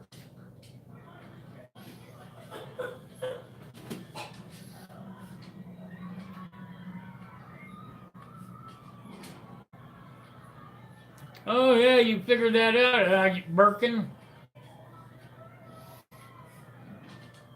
Yeah, he is pretty much a racist, for sure.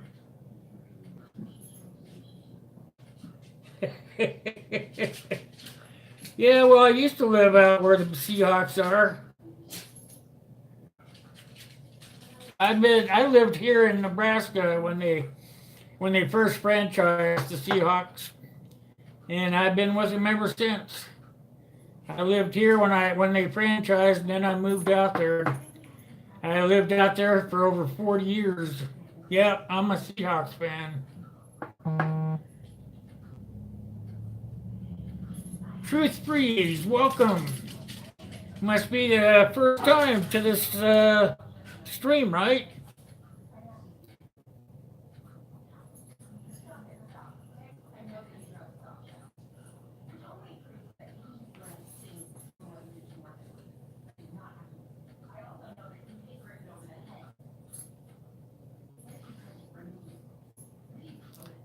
USA is a pretty good country, Birkin.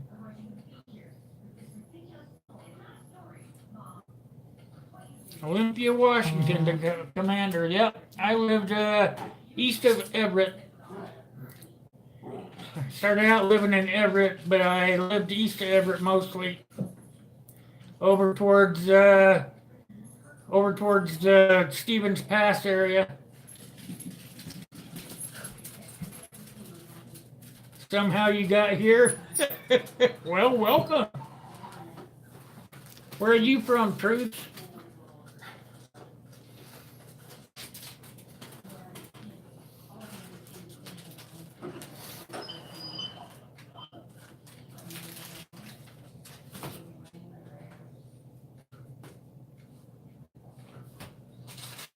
Oh, okay, that'll work, Birkin.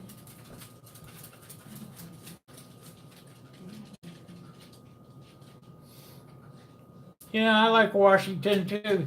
Cost of living's way too high there. That's why I had to leave. I got sick and I had to quit working.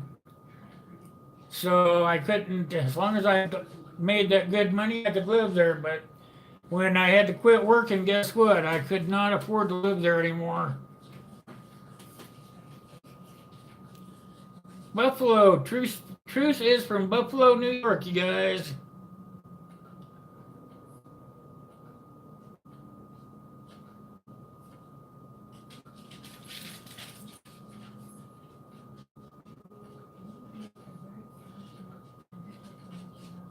I haven't seen Antifa for a long time.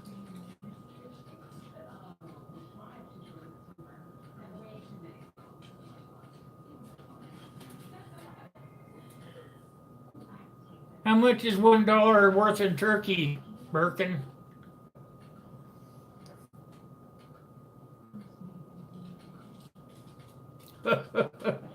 So $1 is like $6 there. Wow, we could be millionaires there, huh?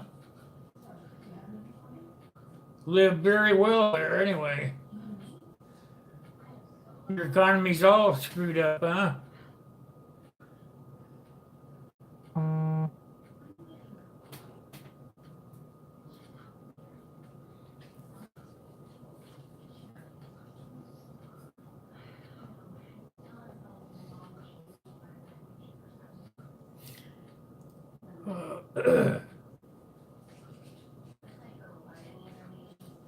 So where's everybody else from? Come on, we're on a roll call here, guys.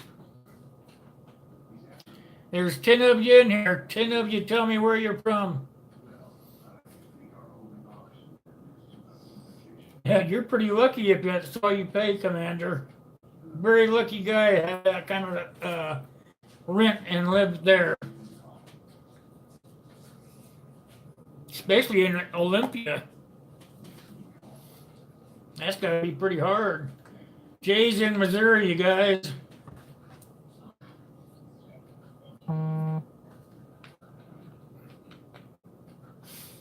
USA. Tell Birkin how the USA's doing, Jay.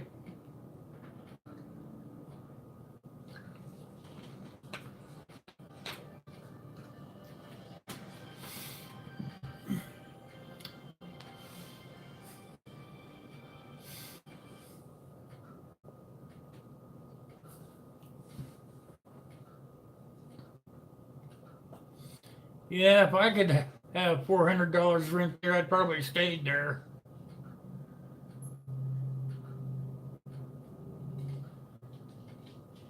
Kind of sounds that way, doesn't it, Jay? Kind of sounds like he pays $400 for what would they call that? A doghouse,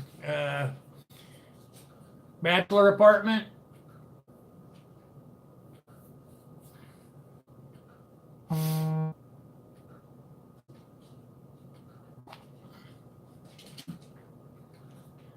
Tuxedo Mask. He must be from down around the southern border, huh? Hurricane season. What about it, Birkin? They have it down around in the southeast portion of our country. Basically, that's all that we really have. Hurricanes, Florida and the eastern seaboard, and then a little bit down around Texas and Louisiana.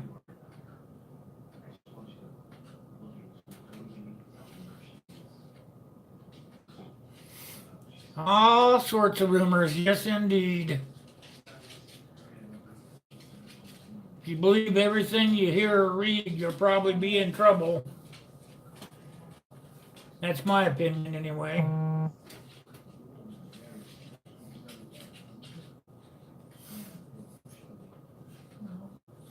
It's all politics.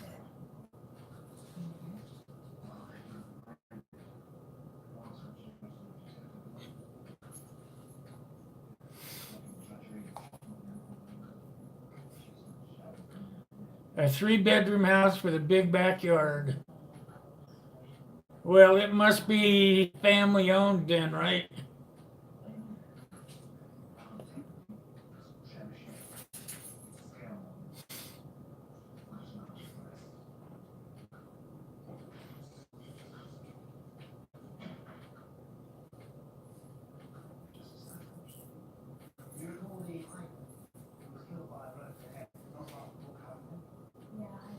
Jade Helm, some say it was a AI mapping, mastering the human domain. I haven't heard that part. Is that one of those conspiracy theories type of deals? Just a question. I'm not trying to be a smartass or anything. Just wondering if that's just one of those conspiracy theorist things.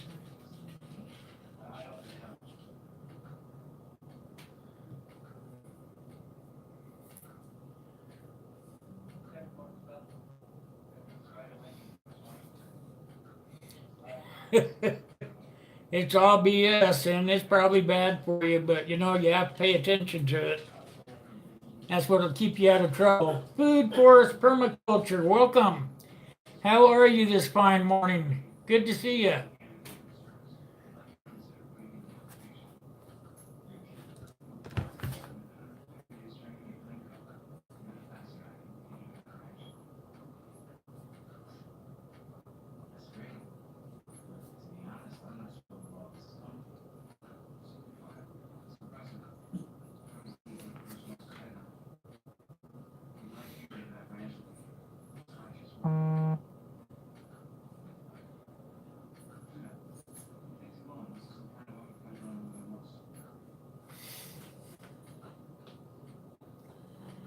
How are you this morning, FFP?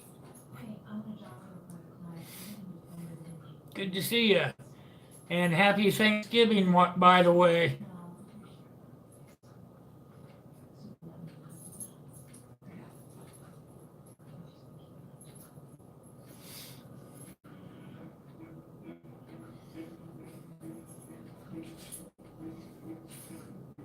So, Birkin, a question for you.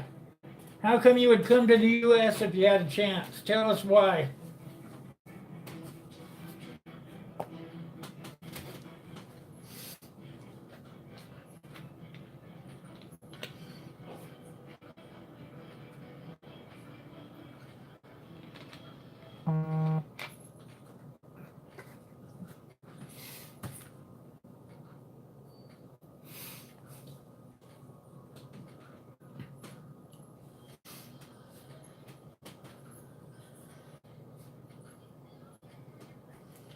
Oh, bumper crop. Excellent. Good job.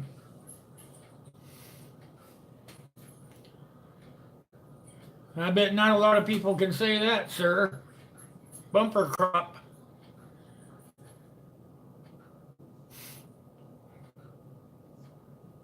Good job. Congratulations. Excuse me for a second here.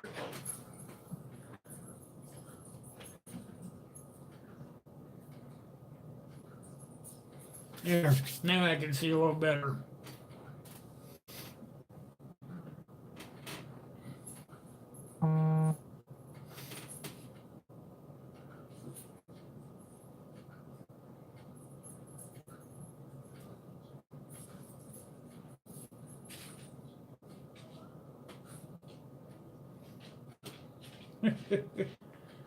So, Birkin, are you still here? If you're still here, tell us why you want to move to the United States. Why would you want to move to the USA? We know that your country is effed up, right? Now we want to know if you could come here, why? It's just a question. Is we want to know why you want to come here.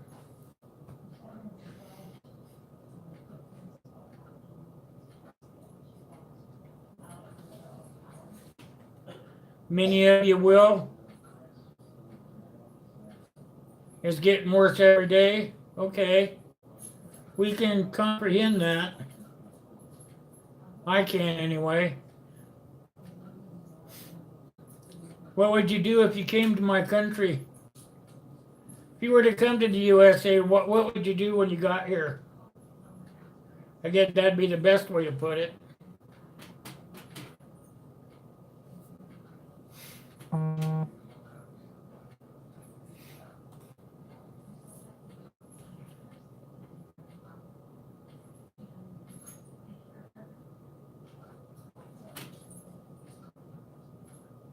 You can work with Mexicans? Well, that's good. So that must mean you speak Spanish?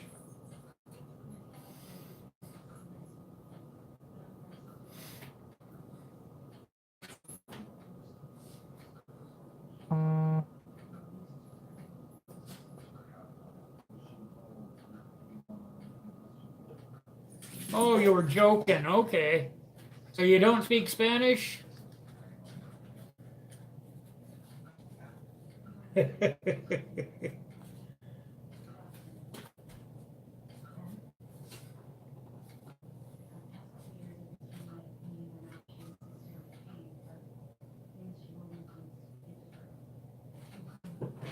The question was, we were just wondering what you would do when you got here.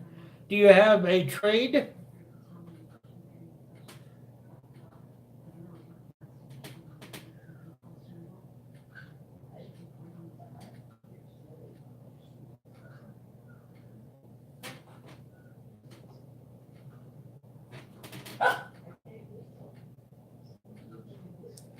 Well, you don't have to leave. We were just asking a few questions.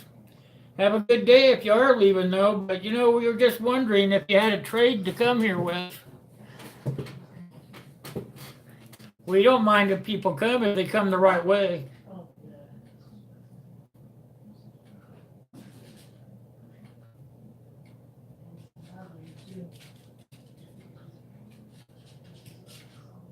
All right, Commander. Good seeing you. Thanks for coming. Have a happy Thanksgiving.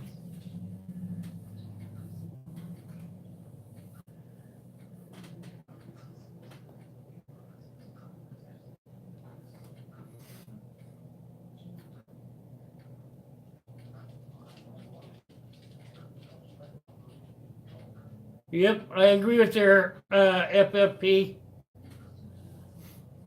I wasn't really trying to get anybody mad.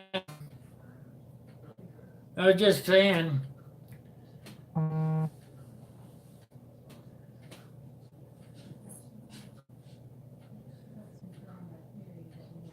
Have a good day, Commander. Good seeing you. Come back again. Have a great Turkey Day.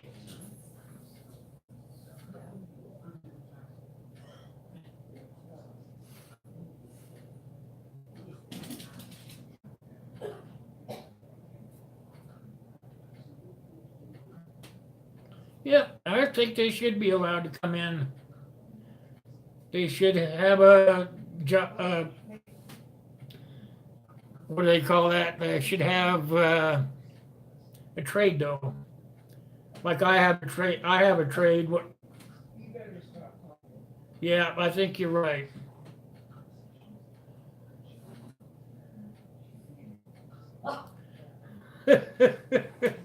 Now, I don't know if that'll work, Birkin.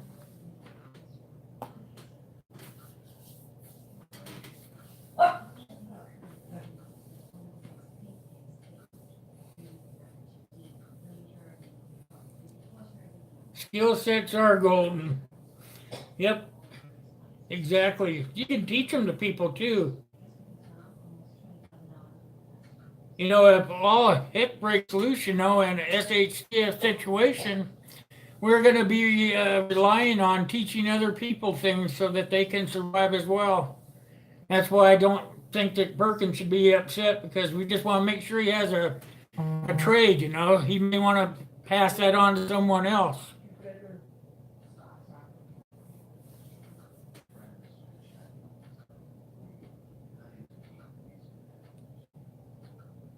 Oh, I love that color too, Truth. How'd you know?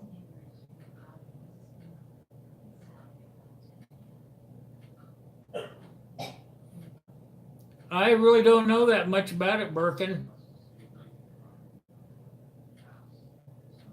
I probably used to know a lot about it when I was in school, but I've slept too many days. Why don't you tell me a little bit about it?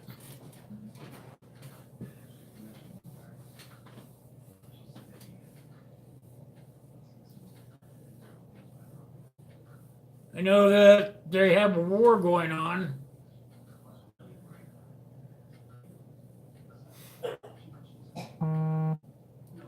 A terrible war, as a matter of fact.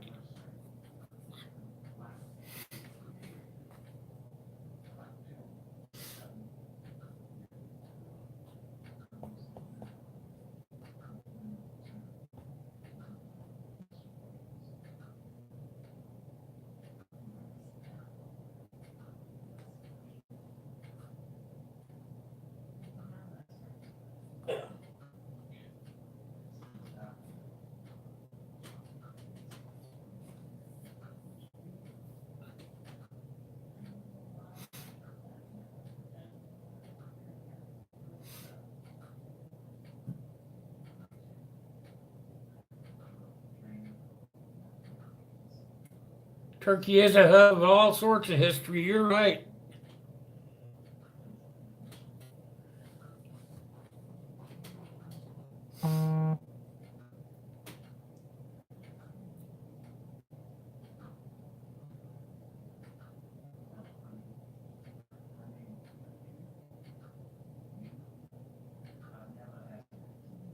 Sure, they do. People do respect their history.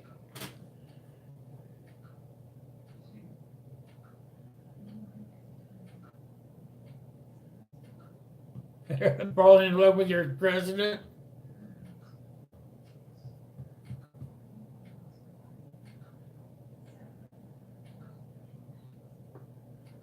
Who is your new president? That's how little I know.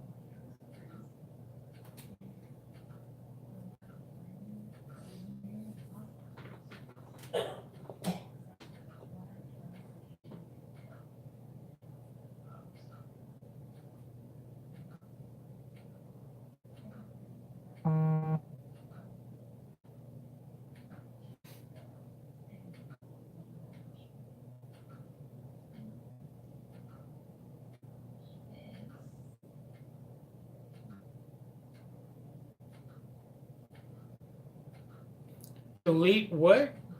What does that Ataturk mean? I don't understand.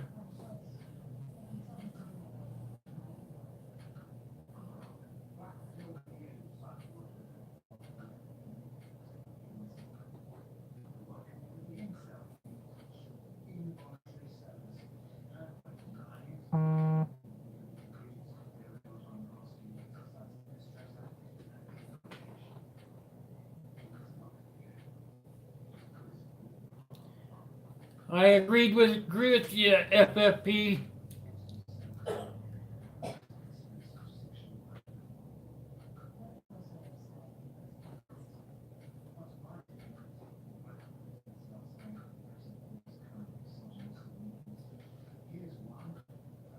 Russia ties.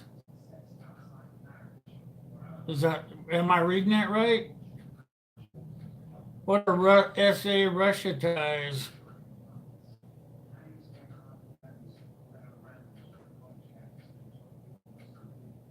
Khashoggi? Is that your new president?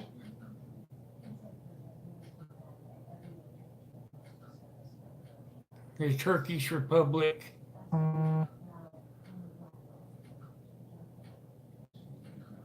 Oh, is that the new president? Mustafa Kemal Ataturk? Is that the president's name?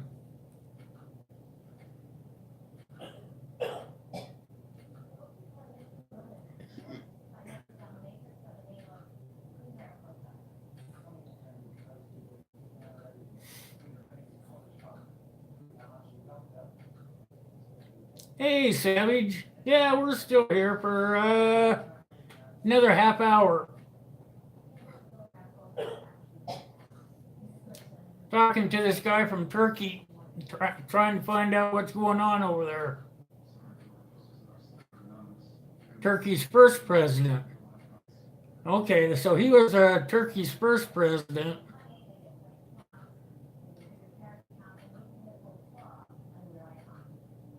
Khashoggi. Yeah, he's the journalist that was killed, right, in Saudi Arabia.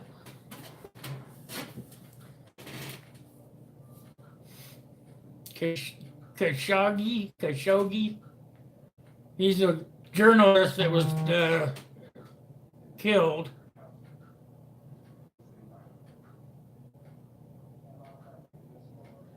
Oh, you can't hate that many people, man. You're gonna let hate take up your life.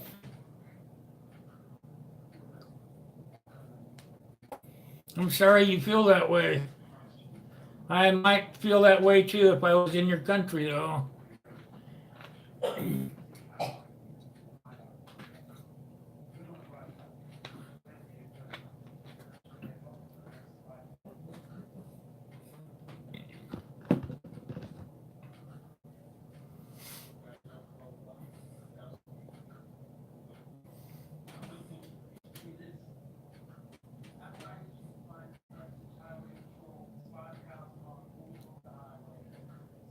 Who are you talking to, Birkin? How old is who?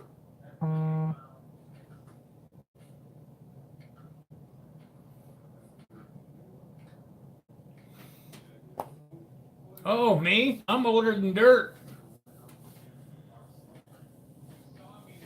How old are you?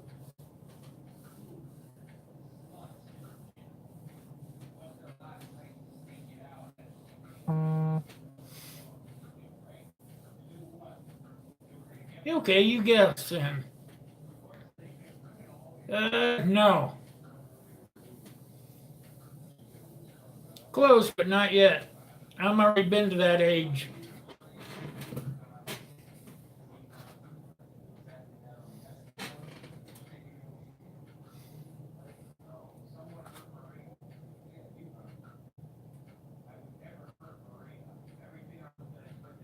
That's how I am, Savage. I am the same way. And I'm glad a lot of people. You're 18, Birkin. I'm 65.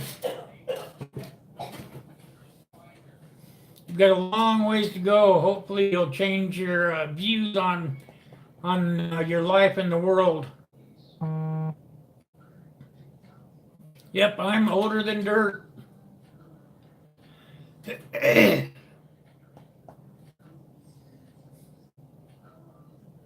Are you older than dirt, FFP?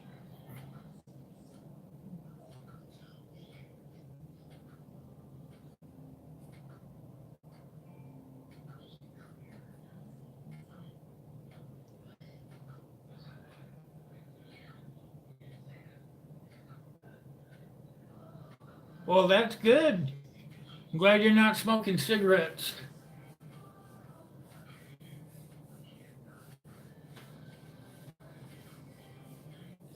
Probably hard to eat healthy there, but you probably eat as healthy as you can, right?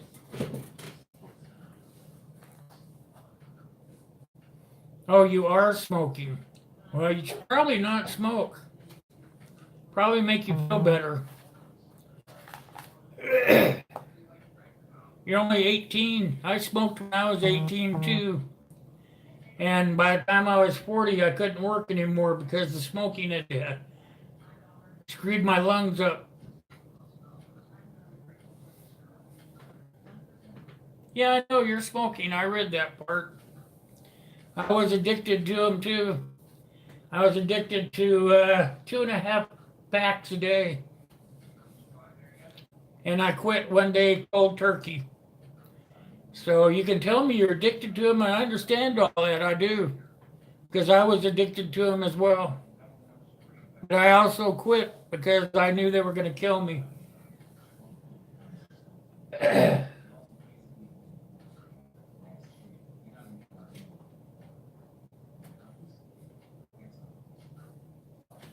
That's right, Savage. I agree.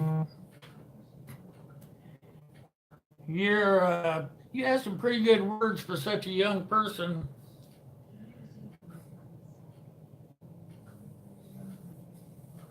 5 a day? 5 a day is okay, but still too many.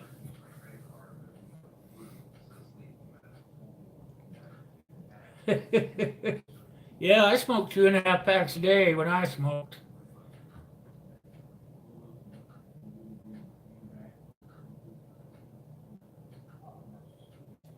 Yes, sir, it does, Savage. I agree.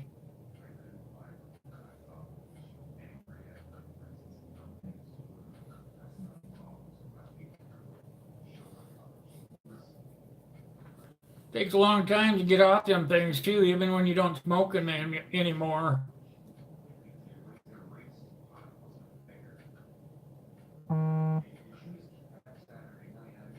Thank you, Birkin. I appreciate you saying that about me. You can come here any Wednesday that you like, and we're here every Wednesday morning. We're also on Saturday night.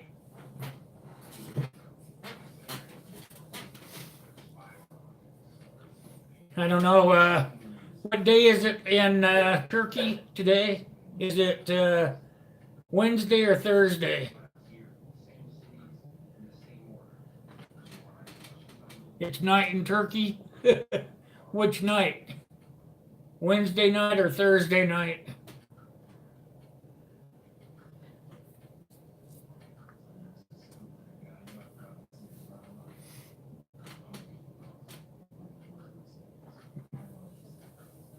Wednesday night. Okay. So tomorrow is Thursday, or our Thanksgiving Day. 2106. Okay. So it's almost Thursday there.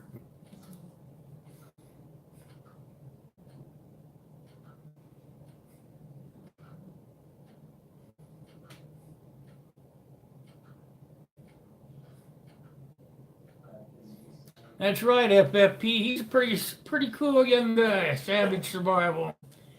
And same as I tell you guys all the time, I get to talking too much sometimes, but make sure that you're supporting each other up and down the list here.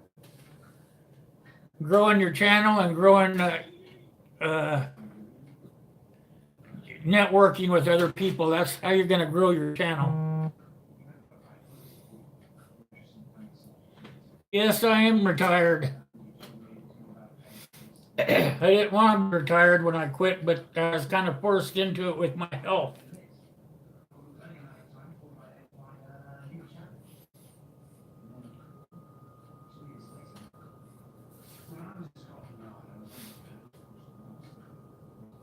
What job did I used to do? I used to be a welder, and when I wasn't welding, I was running heavy equipment in construction, but mostly welding.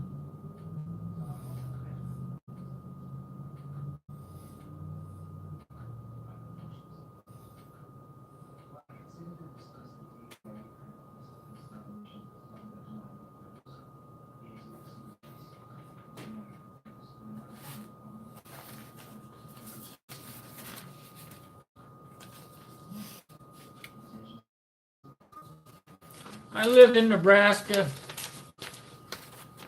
It's a state.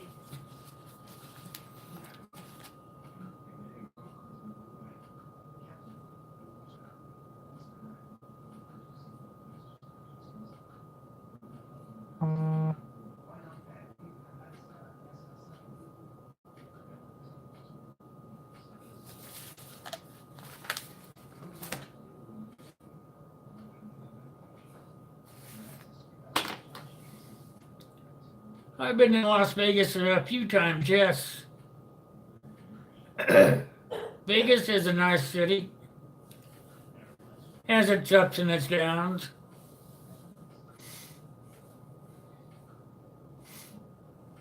I guess it'd be the place to live if you like gambling.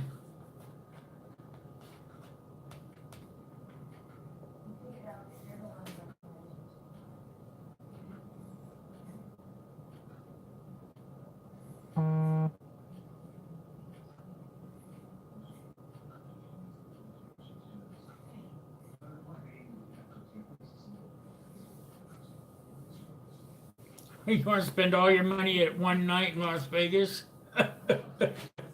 I guess everybody has that dream at one time in their life. Yeah, hellhole. There you go, truth. It can be good and it can be bad, huh? It just depends.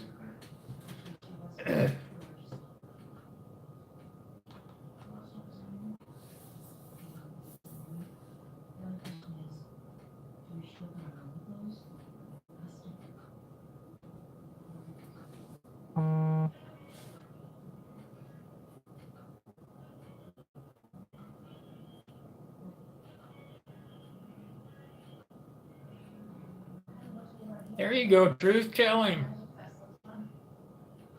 You're in love with Caesar's Palace?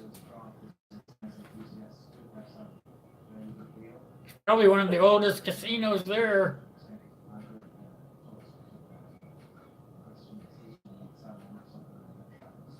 Yes, they do, Savage. And they get that way because of all that gambling. They think they're going to go there and win, win, win. And all they do is lose, lose, lose. End up homeless and on the streets.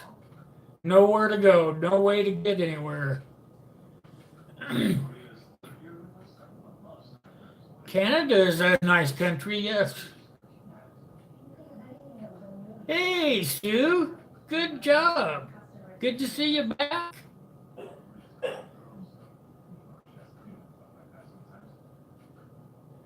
Live to survive. Good morning. How are you? You did make it.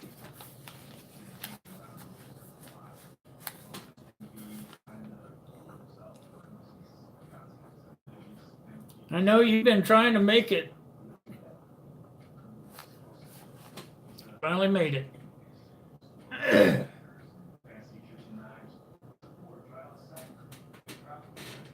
Have you been to Ukraine and to Finland?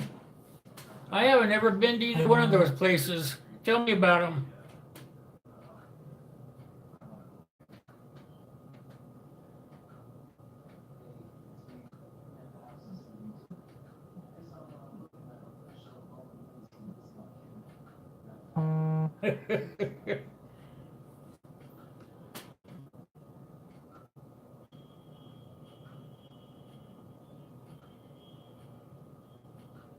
Canada is vast.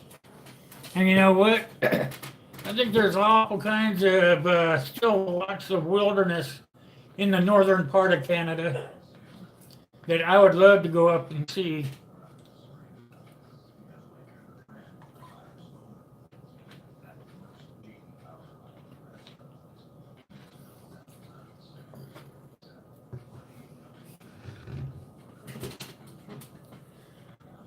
Excuse me.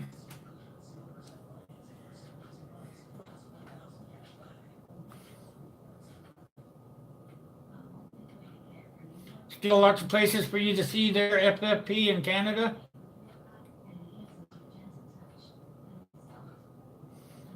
That's a good one there, Savage.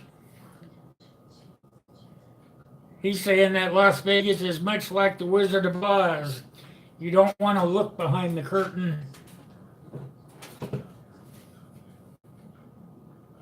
Finland was awesome.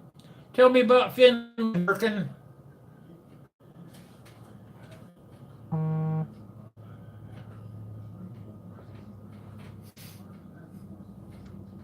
Yeah, the Ukraine is kind of poor because the Russians went in there and took them over.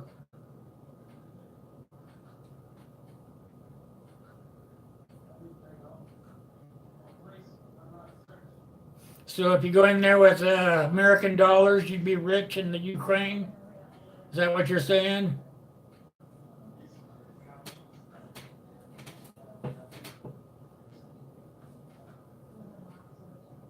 Those hot springs are pretty nice, FFP.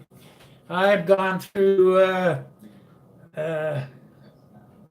all the palaces over on what is that island over there on the west side of Canada, Victoria. Been through all those castles over on Victoria. That is something to see right there.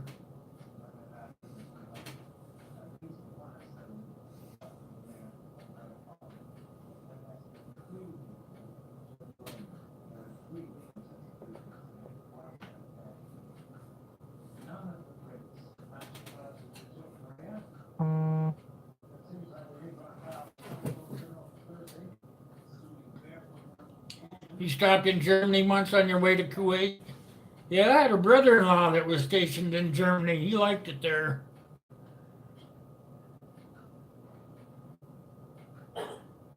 They are good warriors in FFP.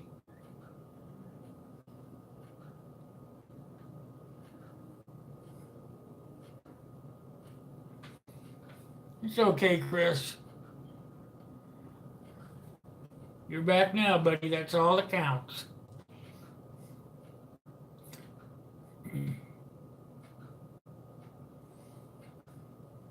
Nova Scotia. I heard that is a pretty nice place. I haven't been there myself, but I've heard that is a really good place to go visit.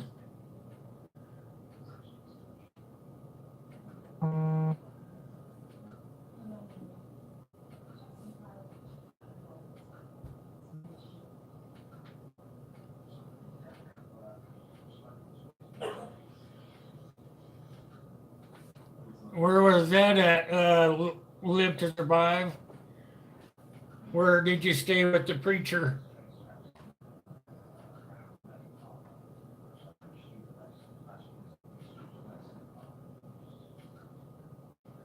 The Gulf War? Of course, the Gulf War.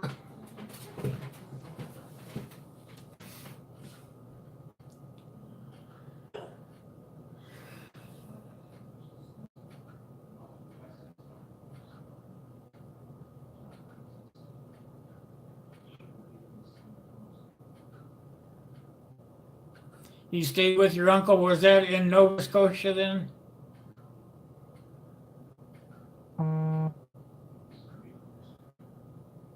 All right. When do I get to try it out, Chris? I'll send your wrench back to you when I send you all your stuff. Your AR wrench that you sent me. I'll put that in the box and send it back to you when I send you the rest of this stuff here. The leather work and stuff. I will slip it into the box.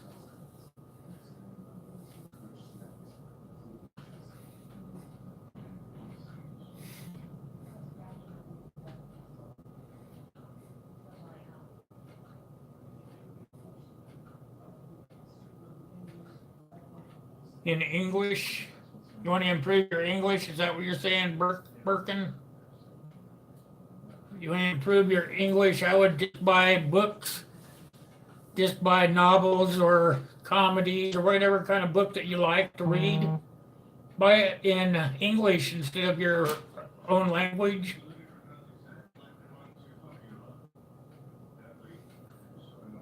He wants to come to America, Savage. He would have to come in legally. He's under the impression he can't get in because our president is racist. But he doesn't understand that he can come in here. He just has to do it the right way. He has to apply and all that stuff.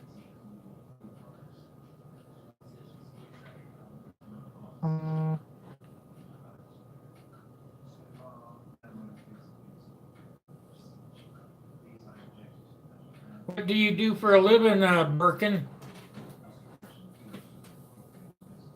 What do you and your family do for a living?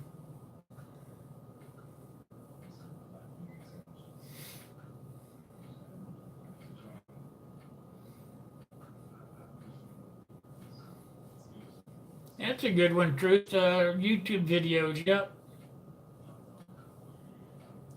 Jerky is great survival food. Lasts a very long time if you preserve it right.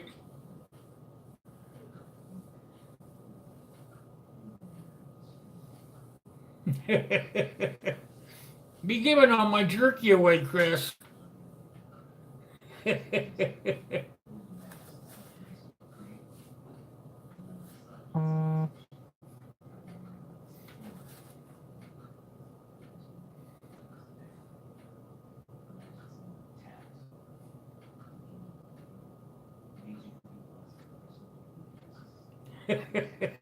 Yes, sir, Birkin, we do. We eat Snicker bars and Twinkies.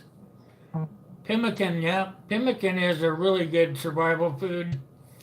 You can make it pretty easily and it will last virtually forever if you do it right. I once did a video on pemmican. You go back in my playlist and find it.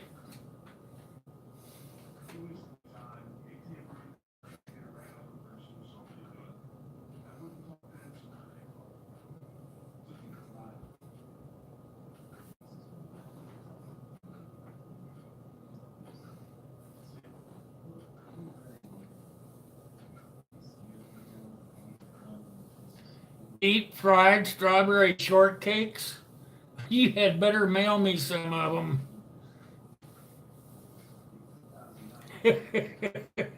You can get them in here to me if you want.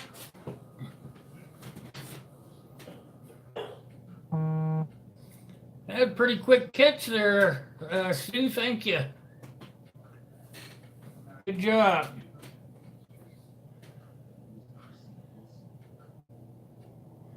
Dear Sloppy Joes. That sounds pretty good.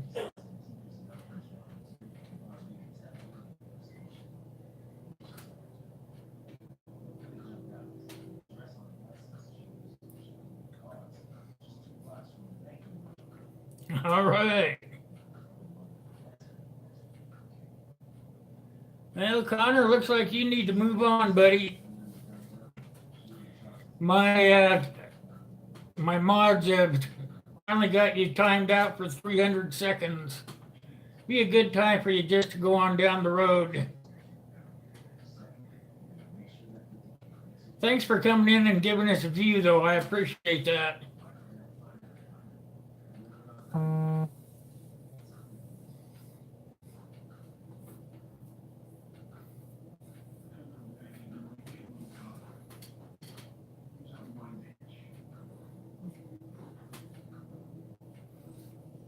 Yeah, you guys did a great job on Connor. Thank you, guys.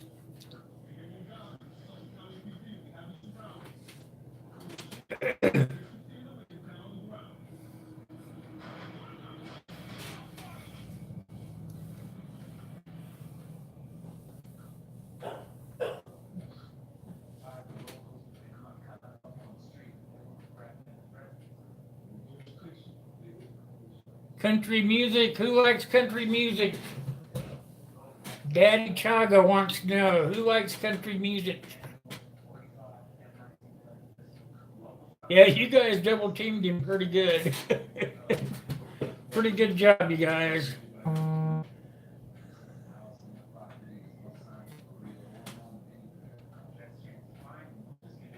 Are you leaving us, FFP?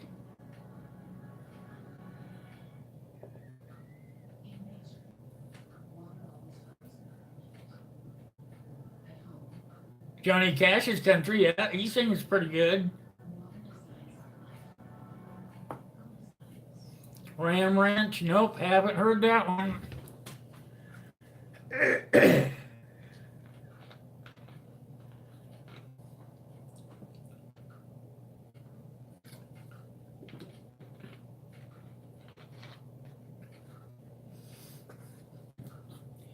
Yes, sir, Savage. Those are all country western singers.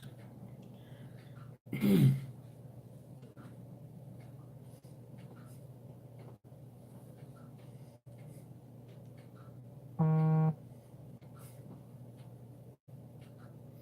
love Willie Nelson, yeah. Willie's getting kind of up there in age and stuff, but he's got some good music out. He is pretty good when it comes to singing. Conway Twitty, I don't know about Conway Twitty now. That's getting a little bit too twangy.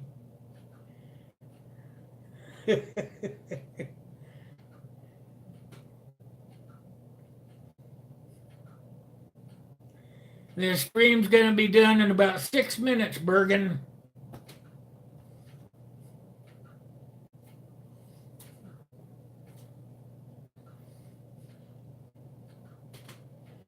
Yes, sir. That Willie Nelson, he can really wail out some good ones. And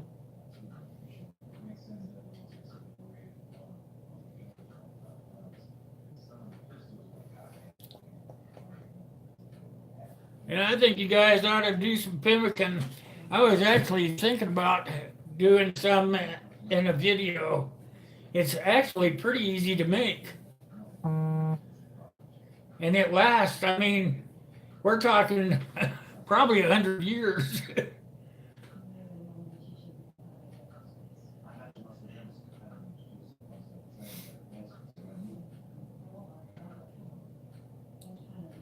Play Ram Ranch? I don't know what it is. I don't play music on mine on this live stream. When I get that other one up for Thursdays, that one will have music on it.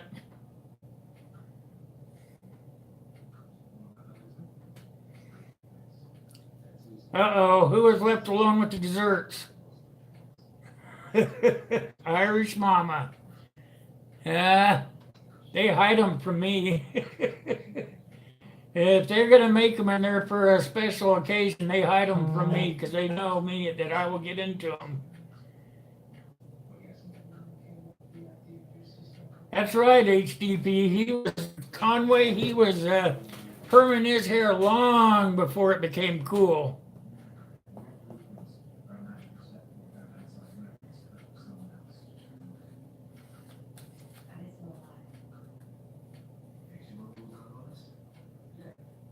It's been good having you over here, Birkin.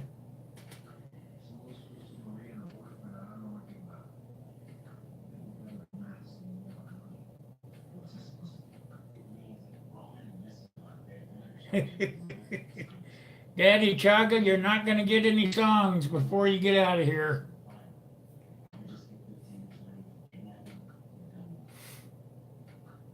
No songs from this stream.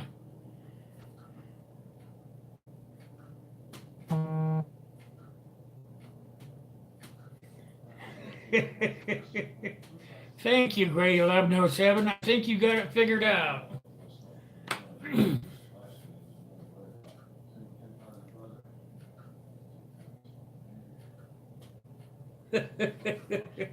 And a mullet, yeah. He does some pretty crazy stuff, He's not my kind of guy, but they all do crazy stuff just to keep their names out there in the limelight, you know.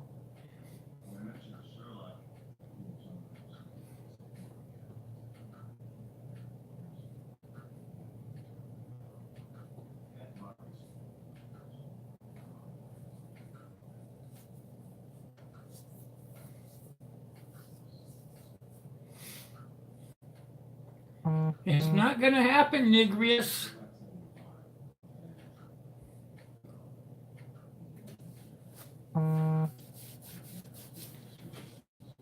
All you're going to do is end up getting me upset. And you won't be here at all.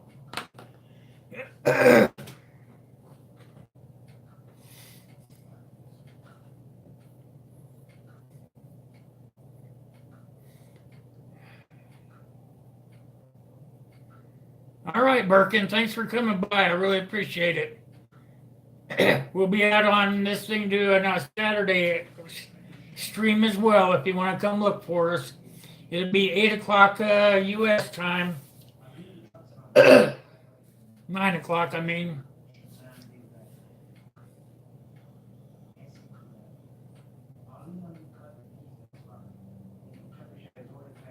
Yep. He is about to be timed out, but we're going to be running out of time here in about 1 minute, you guys. If you guys have anything you want to be said, better do it.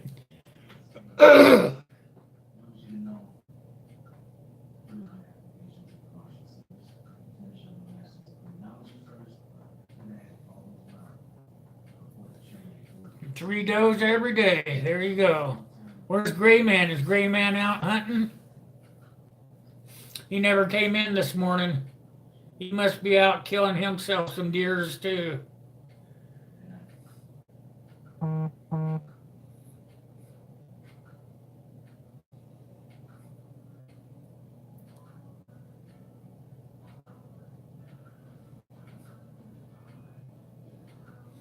There you guys go. Don't you guys forget to come back on Saturday. And I want you guys to have a super duper Thanksgiving from me to your families. Not just you, but all your families. It was a super stream day, and I want to thank each and every one of you that showed up.